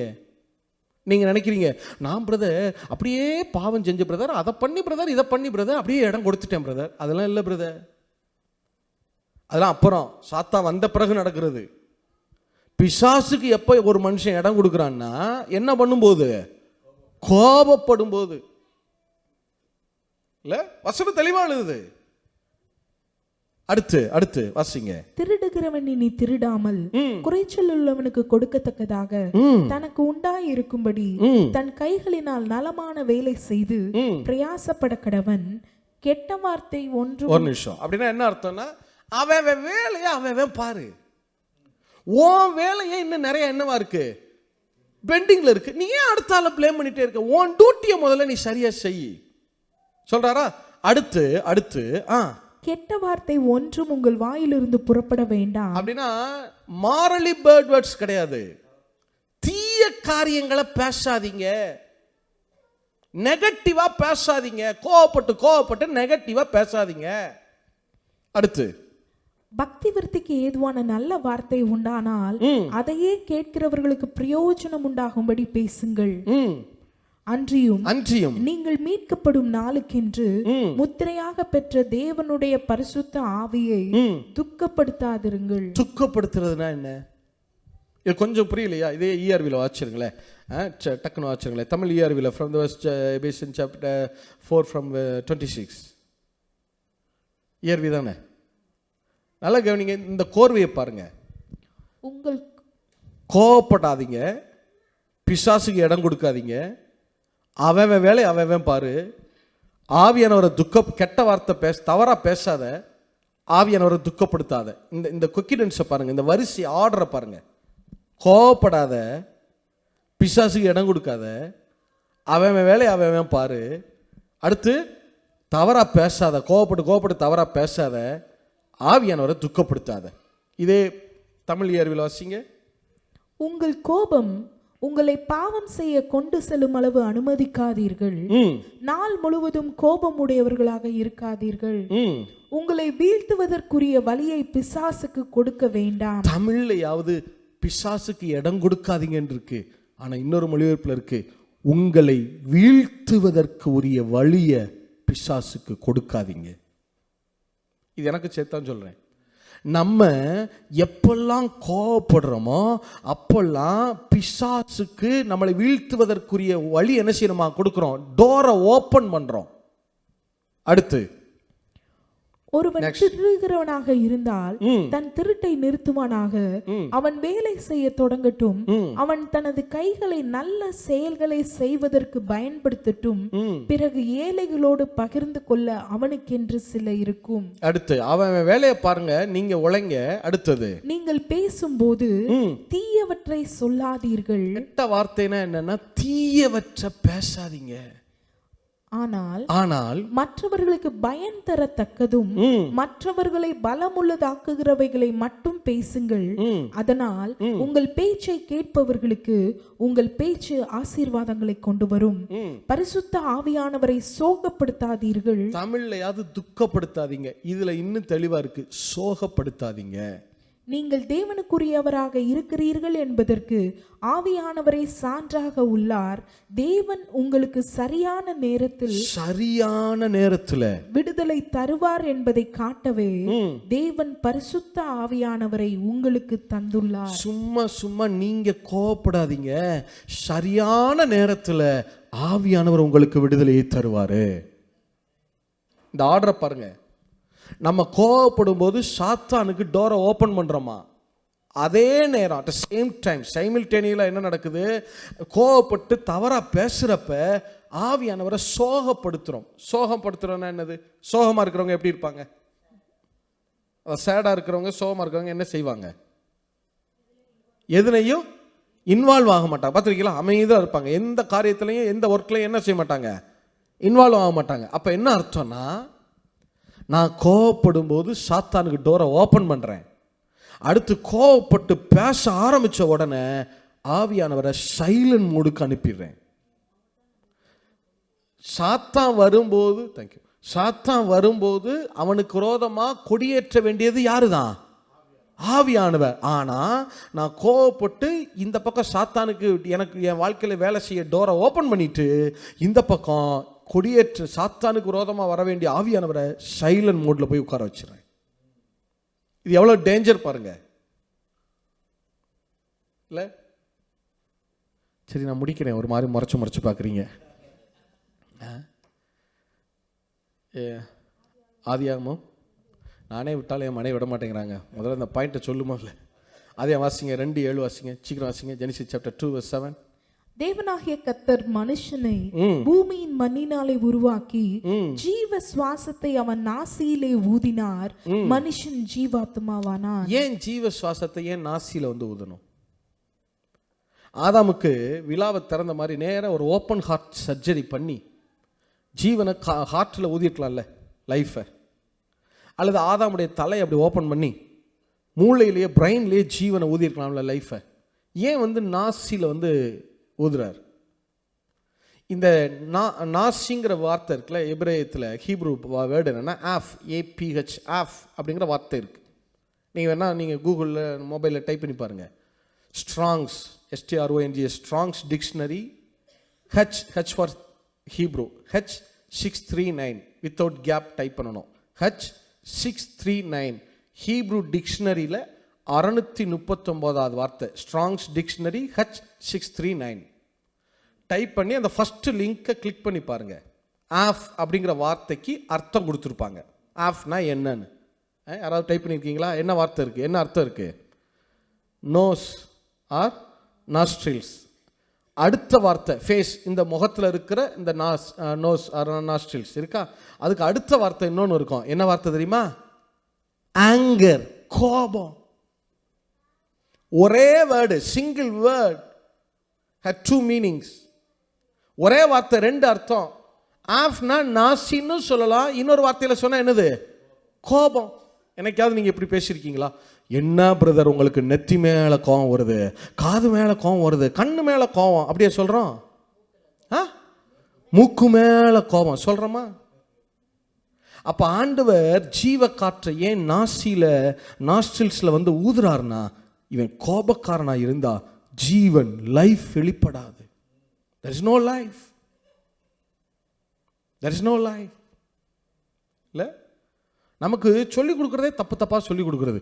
கோபம் இருக்கிற இடத்துல தான் குணம் இருக்கும் பிரதர். குணமும் இருக்காது, மனமும் இருக்காது. இல்லை, சரி வாசிங்க கடைசியா. உண்மை இப்படி தான் ரொம்ப நேரம் சொல்லிட்டே இருக்கேங்கிறீங்களா? முடிச்சிடுறேன். ஏசாயா புஸ்தகம் 53:7, 2:7, 3:7. ஐசியா சாப்டர் 53:7 லாஸ்ட், கடைசியா வாசிக்க பார்க்கலாம். 53:7.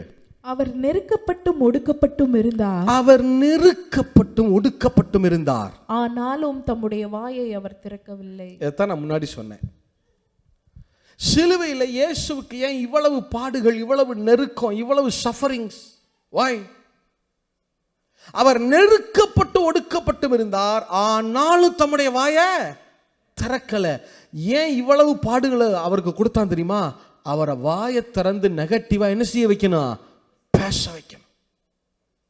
இல்ல, இங்க இல்ல பிரதர், கிராஸ்ல மட்டும் இல்ல, டெசர்ட்லயே சோதனைக்காரன் வர்றான்.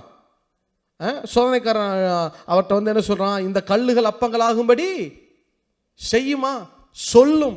மத்தேயு 4:3 வாசிங்க. அப்பொழுது சோதனைக்காரன் அவரிடத்தில் நீ தேவனுடைய குமாரனே ஆனால் இந்த கல்லுகள் அப்பங்களாகும்படி சொல்லும் என்றான். அப்பங்களாகும்படி சொல்லும். ஆக்சுவலா செய்யும் தான் கரெக்ட். கிராமட்டிக்கலா என்னதான் சொல்லணும்? இந்த கல்லுகள் அப்பங்களாகும்படி செய்யுங்க தான், டூ தான் கரெக்ட். ஆனா அவன் டூன்னு சொல்லாம என்ன சொல்றான்? டெல், சே. ஏன்? இயேசுவை என்ன செய்ய வைக்க தான் ட்ரை பண்றான்? பேச வைக்க தான் ட்ரை பண்றான். உங்களை பேச வச்சுட்டு போயிட்டே இருப்பான். சில பேர் பார்த்துருக்கீங்களா? ஒரு முறை இஸ்ரேலில் ஒருத்தரை பார்த்தேன். அவர் சொன்னார், பிரதர் என் கையில் மட்டும் சாத்தான் கட்டச்சான், மிக்சியில் போட்டு அரைச்சிடுவேன் பிரதர். எதில்? அவன் என்ன அவ்வளவு குட்டி கொண்டாவா இருப்பான் மிக்சியில் போட்டு அரைக்கிறதுக்கு? அவன் சிரிப்பானா இல்லையா? என்னைவா மிக்சியில் அரைக்கிற? நீ வெளியே போய் உன் காரை எடுக்கிறதுக்குள்ள உன்னைய டென்ஷன் ஆக்கி பேச வைக்கிறனா இல்லையா பார். அவன் என்ன வேலை செய்யறானே நமக்கு என்ன செய்யறது இல்லை. அவர் சொல்றாரு, நெருக்கப்பட்டும் ஒடுக்கப்பட்டும் இருந்தார், ஆனாலும் தம்முடைய வாயை திறக்கல. நம்ம என்ன சொல்றோம்? பிரதர் என்னை நெருக்கிட்டாங்க பிரதர், என்னை திட்டாங்க பிரதர், அவர் என்ன இந்த வார்த்தை சொல்லிட்டார், அவர் எப்படி சொல்லலாம் பிரதர், அப்புறம் நான் மட்டும் வாயை மூடிட்டா பிரதர் இருப்பேன், நானும் திறந்தேன் பிரதர். நம்ம என்ன சொல்றோம்? அவர் என்ன சொல்றாரு? என்னை நெருக்குனாங்க, என்னை ஒடுக்குனாங்க, ஆனாலும் நான் வாயை திறக்கல. நம்ம என்ன சொல்றோம்? என்னை திட்டார் பிரதர், என்னை பேசிட்டாங்க, என் மனைவி இப்படி சொல்லாமா பிரதர், அதனால தான் நானும் பேசினேன் பிரதர். பேசுங்க. அவர் என்ன சொல்றாரு? என்னை நெருக்குனாங்க, என்னை ஒடுக்குனாங்க, ஆனாலும் நீ நல்லா இருக்கணும்னு நான் வாயை திறக்கல, ஆனா நீ நல்லா இருக்கணும்னு நீ வாயை மூட மாட்டற பாரு. இயேசு சிலுவையில் சாத்தானை எப்படி ஜெயிச்சார்னு நினைக்கிறீங்க? இயேசு சிலுவையில் 2 காரியம் தான் செஞ்சாரு. ஒன்று, குறிப்பிட்ட நேரம் வரைக்கும் சிலுவையில் வாயை திறக்கவே இல்லை. நல்லா கவனிங்க. சிலுவையில் இயேசு எப்படி சாத்தானோட யுத்தம் பண்ணாரு? சாத்தானை பார்த்து, நீ கம்பெடு, நீ ஒரு ஸ்வாட் எடு, நானும் ஒரு ஸ்வாட் எடுத்துக்கிறேன், 2 பேரும் சண்டை போடும், அப்படியே போட்டாரு? இல்லை. ஒரு கட்டம் வரைக்கும் வாயை என்ன செய்யவே இல்லை, திறக்கவே இல்லை. அடுத்து இங்க வார்த்தையிலேயே யுத்தம் நடக்குது பாருங்க. வாயை திறக்கவே இல்லை. அடுத்து ஒரு கட்டத்தில் வாயை திறந்தாரு பாருங்க, வசனமா பேச ஆரம்பித்தாரு. 7 தீர்க்க தரிசன வசனங்களை பேசினாரு. வசனத்தை பேசி பேசி பேசி பேசி பேசி ஜெயிச்சிட்டார். உண்மைதானா? சிலுவையில் என்னதான் பண்ணாரு சொல்லுங்க? சிலுவையில் என்ன பண்ணாரு? ஒரு கட்டம் வரைக்கும் வாயை என்ன செய்யல, திறக்கல. அடுத்து திறந்தா என்னவா பேசுறாரு? 7 வாக்கியங்களை, 7 வசனம், 7மே வசனம், ஓல்ட் டெஸ்டமென்ட்டைய பைபிள் வேர்சஸ். அந்த வசனத்தை பேசி பேசி பேசி பேசி ஜெயிச்சிட்டார். இயேசு தன்னிடத்தில் இருக்கிற எதையுமே பேசல. சிலுவையில் என்ன இருந்துச்சு அவர் மேல? அந்த கிராஸ் என்ன இருந்துச்சு அவர் மேல? சின், டிசீசஸ் எல்லாம் இருந்துச்சு. அவ்வளோ பிரச்சனை இருந்துச்சு. தன்னிடத்தில் இருக்கிறதை பேசாமல் தன்னை குறித்து எழுதி இருக்கிறவைகளை பேச ஆரம்பித்தார். உங்கள்கிட்ட இருக்கிற பிரச்சனையுமே பேசாதீங்க, உங்கள்கிட்ட இருக்கிற போராட்டங்களையே பேசிட்டு இருக்காதீங்க. உங்களை குறித்து எழுதப்பட்ட வாக்கு தத்தங்களை பேச ஆரம்பிங்க, வசனங்களை பேச ஆரம்பிங்க. எத்தனை பேர் ஆமேன்னு சொல்ல முடியும்? நம்ம என்ன நினைக்கிறோம்? பிரதர், எனக்கு டிசீஸ் இருக்கு, அதைத்தானே நான் பேசுறேன். உண்மைதானே? It is fact. பிரதர், வியாதி இருக்குன்னு சொன்னா அது ஃபேக்ட், அது உண்மை. அப்ப வியாதி இல்லைன்னு சொல்ல சொல்றீங்களா? பொய் சொல்ல சொல்றீங்களா? இட் இஸ் லை இல்லையா? வியாதி இருக்குன்னு சொன்னா ஃபேக்ட், உண்மை. வியாதி இல்லைன்னு சொன்னா அது பொய், லை. நான் உங்களை ஃபேக்டையும் பேச சொல்லல, லையும் பேச சொல்லல, பொய்யும் பேச சொல்லல. நீங்க ட்ரூத்தை பேசுங்க. சத்தியம் சொல்லுகிறது, அவருடைய தழும்புகளாலே நான் குணமாயிருக்கிறேன். பிள்ளைங்களை பரிசுத்தமா வளர்க்க முடியாதுங்கிறது உண்மை, அது ஃபேக்ட் அமெரிக்கால, இல்லையா? அதே நேரம் பிள்ளைங்களை பரிசுத்தமா வளர்க்க முடியாதுங்கிறது உண்மைதான். அதை மாற்றி சொன்னா பொய். நீங்க உண்மையும் சொல்ல வேணாம், பொய்யும் பேச வேணாம், சத்தியத்தை பேசுங்க. சத்தியம் சொல்லுது, என் பிள்ளைகள் கர்த்தராலே போதிக்கப்பட்டிருக்கிறார்கள், அவர்கள் சமாதானம் பிரிதா இருக்கும். எத்தனை பேர் ஆமேன்னு சொல்ல முடியும்? வசனத்தை பேச. சரி, இப்ப நீங்க கேட்கலாம், பிரதர் எனக்கு நல்லா தெரிஞ்சு போச்சு பிரதர், சத்துருவினையை கோவப்படுத்தி பேச வச்சு தான் என் வாழ்க்கையை கெடுக்க ட்ரை பண்றான். எனக்கு நல்லா தெரிஞ்சு போச்சு பிரதர், இனிமே நான் தப்பா பேச மாட்டேன் பிரதர், இனிமே நான் தப்பா பேச மாட்டேன். ஆனா இனிமே நான் பேசல, வசனத்தை பேசுறேன், ரைட், ஓகே. இனிமே நான் தவறா பேசல. ஆனா சொல்லுங்க, நான் நிறுத்தினா நீங்க தானே சொல்லணும். இனிமே நான் தப்பா பேசல. என்ன எதை பேசுறேன்? நான் வசனத்தை பேசுறேன். பட் சத்தமா ஏற்கனவே பேசியிருக்கிறேன். கரெக்டா சொல்றீங்க பாருங்க, ஏற்கனவே பேசியிருக்கேன் பிரதர், இனிமே பேசணும்னு அவசியமே இல்லை பிரதர். கண்டெய்னரா பேசி வச்சிருக்கேன் பிரதர், வாழ்க்கை முழுசுக்கும் பேசி வச்சிருக்கேன் பிரதர். சில பேர் பார்த்திருக்கீங்களா, பேசுறதெல்லாம் பேசி விட்டு தனியா போய் நிற்கிறது. இயேசுவின் நாமத்தில் கேன்சல் பண்றேன். எங்க கேன்சல் பண்றது? கிச்சனுக்குள்ள போய் நின்னுக்கிறது. இயேசுவின் ரத்தத்தினால அழிக்கிறேன். ஆண்டவர் ரத்தம் என்ன ரப்பரா எடுத்து கடன்னு உடனே அழிக்கிறதுக்கு? அப்படிலாம் செய்யவே முடியாது, தெரியுமா உங்களுக்கு? அதுக்கு வசனத்தில் ஆதாரமே கிடையாது. எங்க ஒரு வசனம் காட்டுங்க பார்ப்போம். இல்லை, நம்ம ஊரில் பழமொழி சொல்லுவாங்க, கொட்டிடலாம் ஆனால் என்ன செய்ய முடியாது. பழமொழியிலேருந்து வசனம்லேருந்து நல்லா தான் தெரியுது, பேச்சு மட்டும் தான் குறைய மாட்டேங்குது. அப்போ என்னதான் பிரதர் செய்யட்டும்? உண்மையாகவே ஒரு தடவை உட்காந்து தேடுனேன், ஆண்டவரே இந்த விஷயம் தெரியாமல் எவ்வளவு பேசியிருக்கிறோம், இதை எப்படி தான் சரி செய்துறது ஆண்டவரே, என் மனைவி அப்படிங்கிறாங்க. அப்படின்னா என்ன அர்த்தம்னா, நீயே உட்காந்து பேச்சு குறைய மாட்டேங்குது, நெகட்டிவாக பேசாத. அவங்க உச்சி கொட்டினது கேட்டுச்சு அவங்களுக்கு, எனக்கு மட்டும்தான் அது கேட்கும், உங்களுக்கு கேட்க. அவங்க உச்சி கொட்டினா கவனிச்சிங்களா? இப்போ சொன்னேன்ல அவங்கள, பேச்சு மட்டும் தான் குறைய மாட்டேங்குது, நீயே அப்படி ஏன் பேசுகிற அப்படின்னாங்க. பார்த்தீங்களா? சரி, இப்படி ஆள் பக்கத்தில் இருக்கிறது நல்லது தான் இல்லை?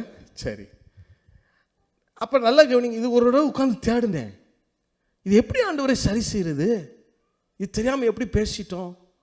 இதை சரி செய்ய ஜெனிசிஸ் டு ரெவலேஷன் வரைக்கும் தேடினாலும் ஒரே ஒரு இடத்துல ஒரே ஒரு வசனம் தான் இருக்குது.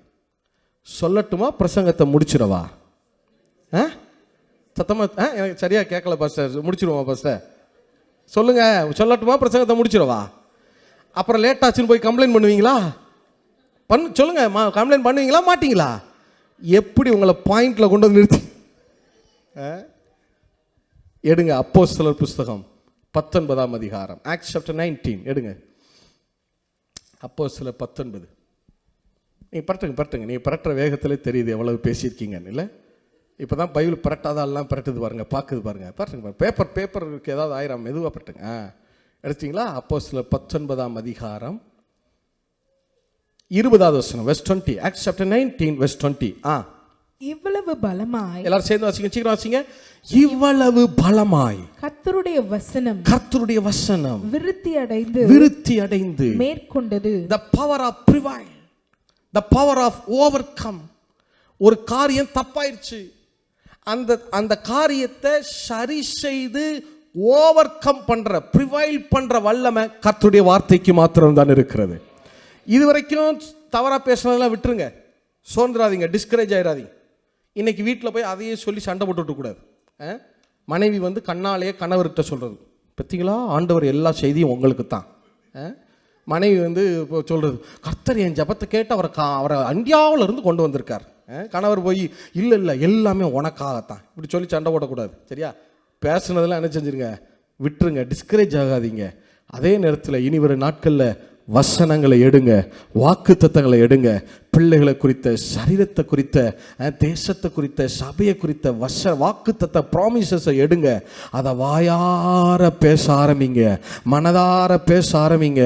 நீங்கள் வார்த்தைகளை பேச பேச பேச பேச இது எல்லா தீமைகளையும் மேற்கொண்டு எழும்பும். எனக்கு சீக்கிரம் பதில் சொல்லுங்க, டக்குன்னு பதில் சொல்லுங்க. ஆரோன் எதை போட்டார்? டக்குன்னு பதில் சொல்லுங்க.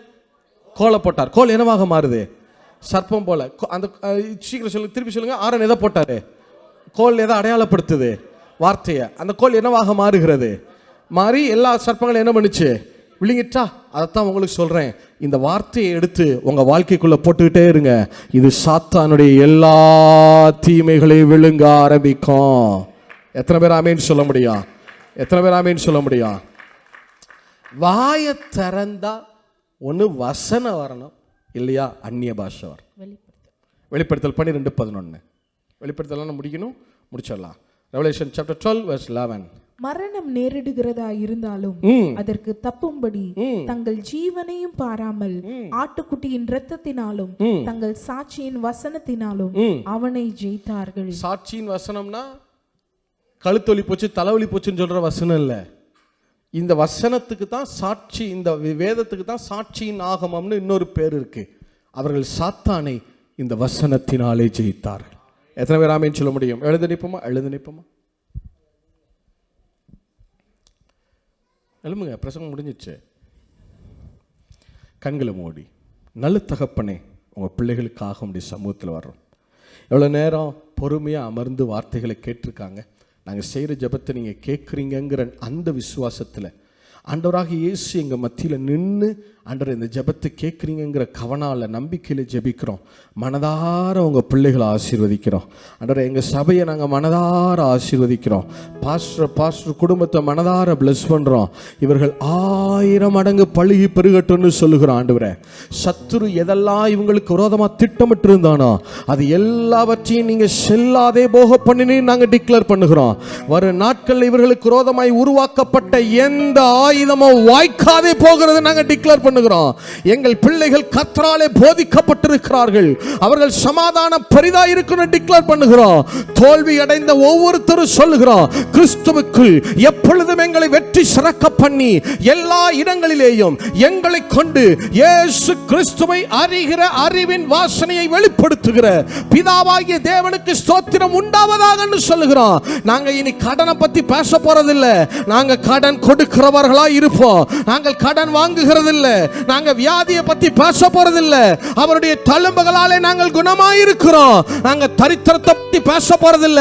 கர்த்தருடைய ஐஸ்வர்யம் எங்களை ஆசீர்வதித்திருக்கிறது. அவருடைய ஆசீர்வாதத்தினாலே எங்களுக்கு ஐஸ்வர்யம் உண்டாயிருக்கிறது. ஜீவனை பேச போகிற ஆண்டவரே, அப்படி சொல்லி உங்க பிள்ளைகளை மனதார பிளஸ் பண்றோம். காத்திருப்புகள் எல்லாம் முடியட்டும், வெயிட்டிங் சீசன் எல்லாம் முடிந்ததுன்னு சொல்லுகிறேன். நீங்க தைரியமா போங்க, கரேஜியஸா போங்க. அப்பா உங்களுக்காக செயலாற்றுவார்னு சொல்லுகிறோம். அவர் எழும்பி நின்று உனக்காக பராக்கிரமம் செய்கிற நாட்களை நீ இனி பார்க்க போகிறாய்னு சொல்லுகிறோம். We declare in the name of Jesus Christ. அப்படி சொல்லி உங்க பிள்ளைகளை மனதார பிளஸ் பண்றோம் ஆண்டவர்.